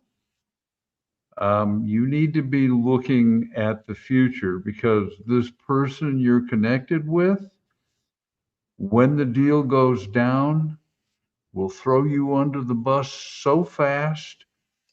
There'll be a sonic boom. You will have no idea, and suddenly you will be the one who was the brains of the operation. And you will perish. That's how it works. Right. And I want to, before I forget, now I don't know if I should use the person's name because they haven't given me permission to, but one of your viewers emailed me that with a lot of sleuthing, they found the card, the one that was used with a cat on it, that was used at the memorial. Did you get that email too? No, but go ahead. They found I may the card. have gotten it, but I get it's printed by a company called Loft of Asheville, and it's the Wildcat Leopard with Bird card that they offer. And it is, what's really interesting about it is that the person who sent it, I think, is suggesting that it was a reference to the local sports team. That it was chosen because Wildcats from Arizona State, or some kind of that it was a reference to the team that perhaps the mom liked or something like that. So that's why the symbolism would be that. Otherwise, I couldn't make any sense out of it. But I thought it was amazing that they found the card. For a little while, I was thinking it was hand painted. But so I wish I could use the person's name, but they haven't given me permission. Yeah, see, Arizona Wildcats. I think that's what it is. It's a reference to that because it's the Wildcat card. ASU. So I thought that was cool. Yeah, I'll tell you, this is why we keep saying to law enforcement, this is the 21st century, get used to it. And John and I have always, every case we've ever worked, we have always been open to what the public had to say, because of course, that kind of stuff like that, you just go, well, that makes sense. And the fact that they're looking and put out all these bullet points, later on that. Going to correct you. I do think it was University of Arizona, because that's where Nancy and her daughter worked, and not Arizona State. Oh, U of A. Yeah. But that's their team, Wildcats? Yeah, it's a college team. Yeah. So I think that's probably the answer. I think folks are correct us. Okay, good. It's you see, they're solving it again. Not AS. But they're like the irregulars in Sherlock Holmes. They can go anywhere, see anything, right? And there's something to the idea of using irregulars. It works. Well, this is so important to understand in today's world. Right. It's not going away. And so law enforcement has to embrace this principle of media in the 21st century. The dial has changed. The sun has moved. The shadow is in a different place. And you can't keep doing the same things that you're doing, because and when you do it, you can't keep coming back and saying, well, we're the only ones with the knowledge. We're the only ones that know how to do that. Well, guess what? There are a lot more smarter people than me and others. Let's just embrace that principle and let let's take some ideas in. Remember, I tell the story. Jigsaw John, he asked me one question: are you teachable? If the answer was no, then he would have just said, thank you so much. Keep moving. Nothing to see here. Okay. And so that gave me a PhD, piled higher and deeper. Okay. That's what, that's what that means. I don't have a PhD, everybody. That's a joke. Okay. It means when I would come into my desk, I'd see my caseload up to here. And that was a PhD, piled higher and deeper. Okay. That in of itself. So this is a whole new world. So why come out and attack the YouTubers and the streamers? Leave them alone. Let them do their thing. And because I guarantee Nanos would get a lot more answers by some guy sitting out front who's willing to do that for 12, 14 hours a day. And then all of a sudden you get that one dude that drives by and he just happens to be porch guy and you get him on video. Wow. You want to see how a case can be handled? Just look how the police chief in Idaho just handled the In-N-Out burger shooting. That guy was up there, man. He was Johnny on the spot. He told the public, this is what we're doing. This is how we're doing it. And this is why we're doing it. If you have information, please provide it. Okay. And it was that slick. I was like, yeah, there you go. That's how we roll. And so anyway, I think it's important that we also remember that piece. Here's another question. What a Wanderer says, could SG be externalizing her guilt when she asked media not to cover the case for profit or entertainment because she may have done the exact thing? Gary? Well, no, I was just going to say. I'm sorry. I thought you were. I was going to say, I ran the readability statistic on the first note, and it says that it requires a 7th grade reading level to write that first note. The note that everybody says is very sophisticated and that AI wrote has a readability, it has a Flesch Kincaid grade level of 7.2 and a Flesch reading E score of 67.4, which means it's easy 7th grade English, 247 syllables, if anybody's interested, and which means it was not written by a very bright person.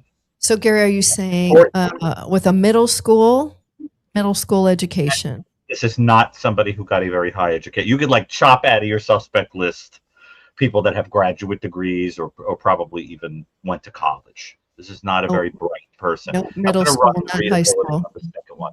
7th grade would be what, junior high? Yeah. Yes, or middle school, depending on where you live. That's all you would need to write that. Now I'm going to run the readability statistic on the second note. I want to see if the education level is the same. This is breaking news. This is another clip. Dr. Gary breaks the internet again. Let's take some. Well, I'm going to look. I'm trying to find the machine. Okay, while you're putting it in the. I'm trying to find the text of the second letter. In order to run it, I need the text. So I need the full. Text of the second note. If somebody can email it to me quickly, then I can. It's on the Pima County Sheriff's Department Facebook and social media websites. I just took it down. Sorry, Gary. Oh, it's okay. Can you put it back up for Gary? Or he can't screen grab it? Yeah, because I'm fascinated to see if the readability score suggests they're different people. Nest is automatic withdrawal only subscription. That's even worse. That is even worse. Thank you so much. Thank you. For withdrawal only. Okay. Nicole says, can Gary speak to news tip subject line, his thoughts? Yeah. Didn't we talk about that at the beginning? Yeah, the beginning. Or you said it. Yeah, it would go to the bottom. Detective said it goes to the bottom of the barrel on what's incoming to the news stations. Right. You know what? This is an interesting line, though, that you're onto, Gary, because this could take us into a different place. Well, I want to try to prove the point that a simple readability statistic suggests 2 different people wrote it. And just to further support my sense that 2 different people wrote, Chris, because it will be amazing if that can be easily demonstrated. Take this but I need the second note. I need the full text of the second note. we talked about this one, and it could be because when people got there, they could have kicked things, because there are places where the weeds were and the weeds weren't. I think it's going to be a cross contamination problem and or the wind at that time. But yeah, the great weeds question. meaning the stuff, the suspect, the flower. They're not real flowers, or the weed looking flowers he picked up. I never bought I'm not buying the principle that this guy, I'm going to call him the weed eater, reached up and he used these plants to pull off that camera. I mean, just reach up, pull the doggone thing off. I think that was just, again, acting. I don't know what the. You're double gloved. Why are you doing this? Yeah, it's not going to surprise me if we find out one day this guy had a key. Yeah.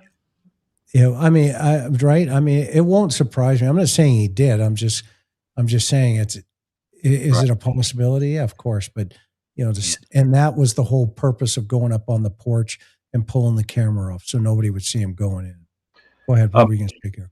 It is. I ran it, and that one actually requires an even lower education level. The person who wrote the first note, their note would require at least a 7th grade education, and a person with a 5th grade education could write or understand the second note, which implies to me that the first person is actually a more complicated writer than the second person who wrote the note. But the readability statistic makes me think they're not the same person. Their education, the education level required to understand them when they speak and write is totally different. Different, yeah. So there's not the same person, in my opinion. 2 different people wrote them. But it came from the same IP address, according to the sheriff. Which proves, helps to prove my point. Well, hang on. That they're different people. Yeah. It came from the same IP address, according to the feds, in the Derek Colella affidavit. And you guys, that's always been one of my burning questions, especially lately. Mm-hmm. I'm going to turn my question. If it's the same IP address and they have that, with the feds, the FBI's capability of going on the deep dark web, all the software, all that they have to trace all this dark stuff on the web, how come they can't figure out who's behind that IP address?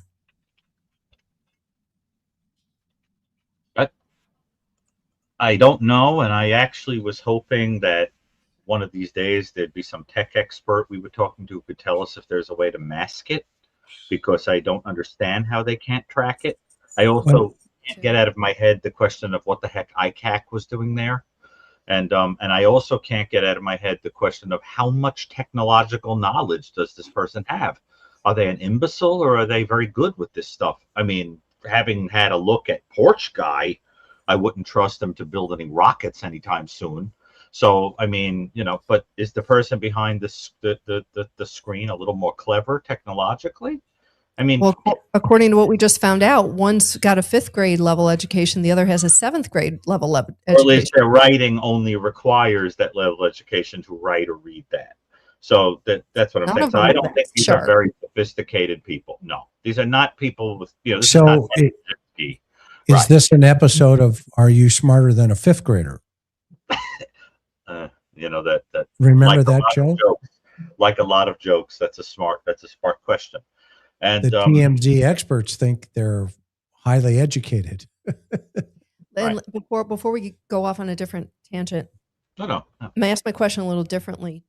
Do you think the FBI has who's behind the IP address and they're just hanging on to it? That they cracked the code, they figured it out, it's what they're holding back, and they're working this? I have to confess that I have for a long time wondered, as I'm sure some of you have, if there is somebody that they're wondering about, but they're holding it back to give that person enough rope to hang themselves, or waiting until there's a body, or waiting until they can nail. I suspect, especially when the sheriff comes out and says, oh yeah, we're going to arrest somebody soon. Right? Remember when he said he was confident about? I'm sorry, but I think that was designed to make the person that they have their eye on get nervous. Because remember when I came on here, I said there's two things they should be doing. Speaking to the person that is splitting away from the group, although it's probably a day late and $1 short after all these months. And number two, saying over and over again, we're about to get somebody. We got our eye on somebody. Because you got to get these people spooked. And I can't help but think it's an interesting coincidence that the sheriff went right on TV and said, yep, we're going to arrest somebody soon. You remember when he said that? Well, he put it on the FBI. He said that the feds are, if they may have already made the arrests. You guys remember that? Well, I didn't know what that He said that was on the FBI side. And like, there weren't any more arrests. Never came. That was weeks ago. So you think he's just saying that to give the impression that everything's hot and heavy? Well, I don't know. I only know that my sense is they know that if they make an arrest, there'll be nothing to nail the person with. And they don't want to go through the embarrassment of a case getting dropped or a failed case or whatever. I understand that there was an issue in Pima County of a case that had to be tossed because there was the improper collection of evidence. Isn't that true? That there was a case that had to be dropped. I saw it in the reporting, right? Yeah, that's what we were talking about earlier with the who just got promoted as lieutenant now. Right. So, oh yeah. So the same guy at the crime scene. As a result of his incompetence, they had to drop the case on a different homicide. Well, they don't want that happening. I think, especially with this, isn't it, Chris? Say it again. I didn't. No, I mean, wouldn't that be horrible if a detective's mistake led that you had to drop the charges and somebody goes free after killing somebody? Well, exactly. And that's why I think with the highest profile case in the country, arguably, they don't want to take any chances, probably. My guess is they got somebody on the radar. I mean, these people aren't rocket scientists, as proved by those notes. They're not rocket scientists, and I think they screwed up. Law enforcement knows it, but it's not enough to nail them. And I think because they can't be that clueless. And also, if you don't have someone, you'd be going out in the streets looking like crazy for somebody. But the absence of that makes me think they've already got somebody in mind and they're watching and waiting for that person to either that or the whole thing's completely fakakta, as we say in New York. I don't know. But it does feel to me a little bit upside down, like unless they have somebody on the radar and they need harder proof. Because as it stands, I don't think this is a rock solid case in court. No. I think people could. Or they're waiting for the phone to ring for somebody to say, "Hey, I know who Porch Guy is. Let me come over and tell you." Well, what did you think of the sheriff saying? I could say that somebody's off the table, and then I could get a phone call, and they're back on the table. Like it almost felt like he was welcoming the public to come up with something. Do you remember when he said that? He was like, "People's off the table until they're not." and somebody he said he's off the table. But what happens if I get and why I'm able to quote Sheriff Nanos is insane. But I could get a call next week that says, I know who did it, or I know whatever, and that puts him back on the table. Right. Or somebody could call and somebody could throw someone under the bus, is what he means. Well, yeah, somebody and what I know who did it. What shocks me about this is that he won't get the phone call, but he is such an egomaniac. He has to place himself right center stage. I could get the phone call. Well, you might, but do we, with the marvelous intellectual skills we've seen from you, do we really trust you to recognize the information? Yeah, they could get a call. I think that the problem they have, and I addressed it a little earlier, is they may very well have their eyes on one or more suspects, but they're going to have to kind of have this sort of tsunami of evidence to overcome all of the screw-ups that they did at the scene. They're going to have to literally and Himalayan range. There's something out there that we don't know. I hit it too early, John. Finish that last part. The last part you said. You are going to have to have literally a Himalaya range of evidence in order to overcome all of the procedural errors, misjudgments, and destruction of evidence, or evidence that wasn't collected at the scene. Other than, I mean, why take it to trial? Because as I said, all the defense has to say is the mats. You didn't collect the mats. There's the evidence that would have proven that my client wasn't there. They're going to have so much evidence, which, as we've all kind of circuitously said, they need somebody to roll over on somebody else. That's it. Yeah, and the way I look at it is when Buddy the elf leaned in, he goes, "You're not the real Santa. You smell like beef and cheese." Nanos is going to have that moment where he's playing a sheriff and he knows everything, but somebody's going to pull his beard down. And I think they already have that, and we're still doing that. And you still have time to weigh in, make your voice heard. So there's the email address one more time. Okay, we've got 2 more up here, and then we're going to call it a wrap. Let's see here. Do you think the notes are legit and connected to the abductors, or are they just extortion notes by opportunists? I think they're still noise. They could, I mean, it just keeps going back and forth, but I'm still leaning more towards noise as a totality. The evidence, just because they say in there, there's, the smartwatch and the floodlight, the floodlights torn down. Well, first of all, who in the world, if you're taking an 84-year-old woman out the back door, what do you care about the floodlight? That made no sense to me. It was almost like it was too much. You're gonna prop the doors open, and then of course you got the narrative. Well, the doors were always left open. Really, isn't that convenient that night? You got the blood on the porch. Isn't that convenient? You know what? Let's just prop the back doors open and take her out the front porch.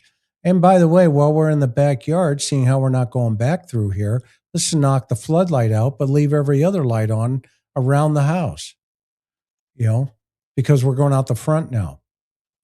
That's made no sense to me. And, the fact that we still don't have those data points, how did you get in the house? Well, here's what I'm wondering. Osmosis. If the 2 notes are from the same IP address and the FBI allegedly can't track it, then how can you say they're bogus? Yeah, exactly. Think about that for a minute. That's a great point. What do you think, John? Do you think they're legit? I believe that at this point, I would be inclined to connect them to the crime, because we do have some information that apparently is borne out. If they were, just completely bogus, why would they mention the phone? Why would there be the verifiable destruction of the light? Yeah. I think that the second letter is, if it is connected, it's an effort to begin. Well, you've seen the fire department has these huge inflatable, sort of like jumping castle sort of things for people that they fall from heights that they can hit this. I think that may be that analogous to somebody deciding, I'm going to need to have a place safe to land. And let's begin with this statement of limited contrition and claiming it was never my intent. That's a great analogy. It's a good way to go out. Gary, what are your thoughts and final words for tonight? Don't give up hope about this case. I think that it took a long time, but getting around to using psychological mechanisms to try to draw this out by busting up the cabal, and there is one. This is not one person. I don't care what anybody says. This is not a one-person thing. I think is great. Better late than never. Once you understand that they may have finally gotten in their heads, a lot of things a lot of people are saying and doing start to make sense. That I think they've come around to that strategy. I could be wrong, but it looks that way. And perhaps desperation drove to it because they were trying to use other mechanisms that are just not damning anybody completely. And I think those techniques work. They've worked for, over a century for drawing offenders out. They work for a reason, and I have no doubt you two in your work use tricks like that. So I think that's wonderful. And all I want is closure for the innocent in this story, and for the truly wretched people who could do something like this, for justice to come, and the world will be a better place. Because the more I think about this crime and the more clever and scheming the people are who did it, the more I realize the darkness that's out there in the world, and the way that these people must be cloaking themselves, making them look like very different types of people, and it's hideous. So I just think, keep Nancy in your prayers and in your heart, and I do believe that the good Lord in his time will lift the cloak. So you just keep on praying for that. Wherever she is, she cries out from the ground where she supposedly is, for justice. And I think the good Lord will hear. I don't know what you guys think, but that's how I feel. Perfect. Sheriff, you get the final word. What do you think? Know all the things we know. Oh. And we still need to know what you know, because there's something out there that we don't know. Aloha, everybody. Take care. Have a good night. We'll see you on the next one. Good night, everybody.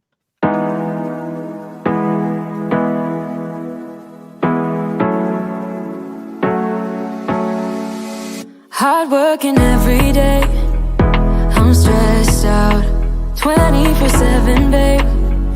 No timeouts, wish we could fly away. You and I go to our favorite place.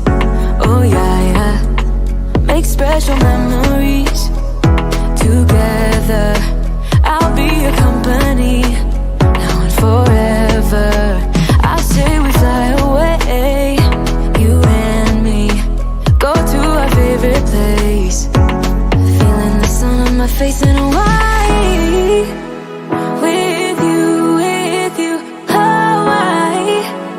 With you, Hawaii. With you, Hawaii. I need a summer breeze, some fresh air to put my mind at ease. No cares. You wanna come with me? Me and you go to our favorite tree. Are you ready now? We jump on a plane now. We're taking away. Yeah, we're taking away. Don't hesitate now. We're taking away. Yeah, we're taking away. We'll never come down. We're going away. Yeah, we're going away. You and me. Feeling the sun on my face in Hawaii.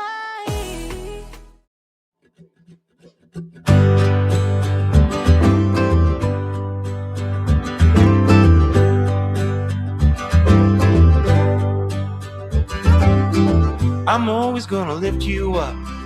I'm always gonna fill your cup. I'm always gonna be there for you. I'll always show support. I'll always open your door. I'll always make time for you.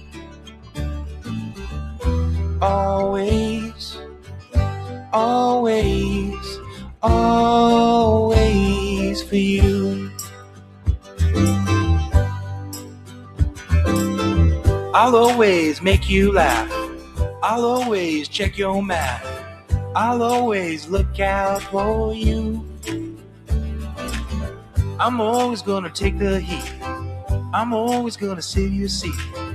I'm always gonna keep it real with you. Always, always, always for you. Always means all the days. Even even if things feel sideways. Thick or thin, it's not pretend. Got your back until the end. Even when the tide comes in and you're too tired, I can swim.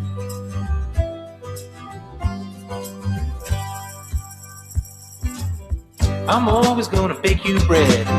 I'm always gonna keep you fed. I'm always gonna take care of you. I'll always be your biggest fan. I'll always lend you a hand. I'll always show up for you. Always, always, always, in every way, I will love you.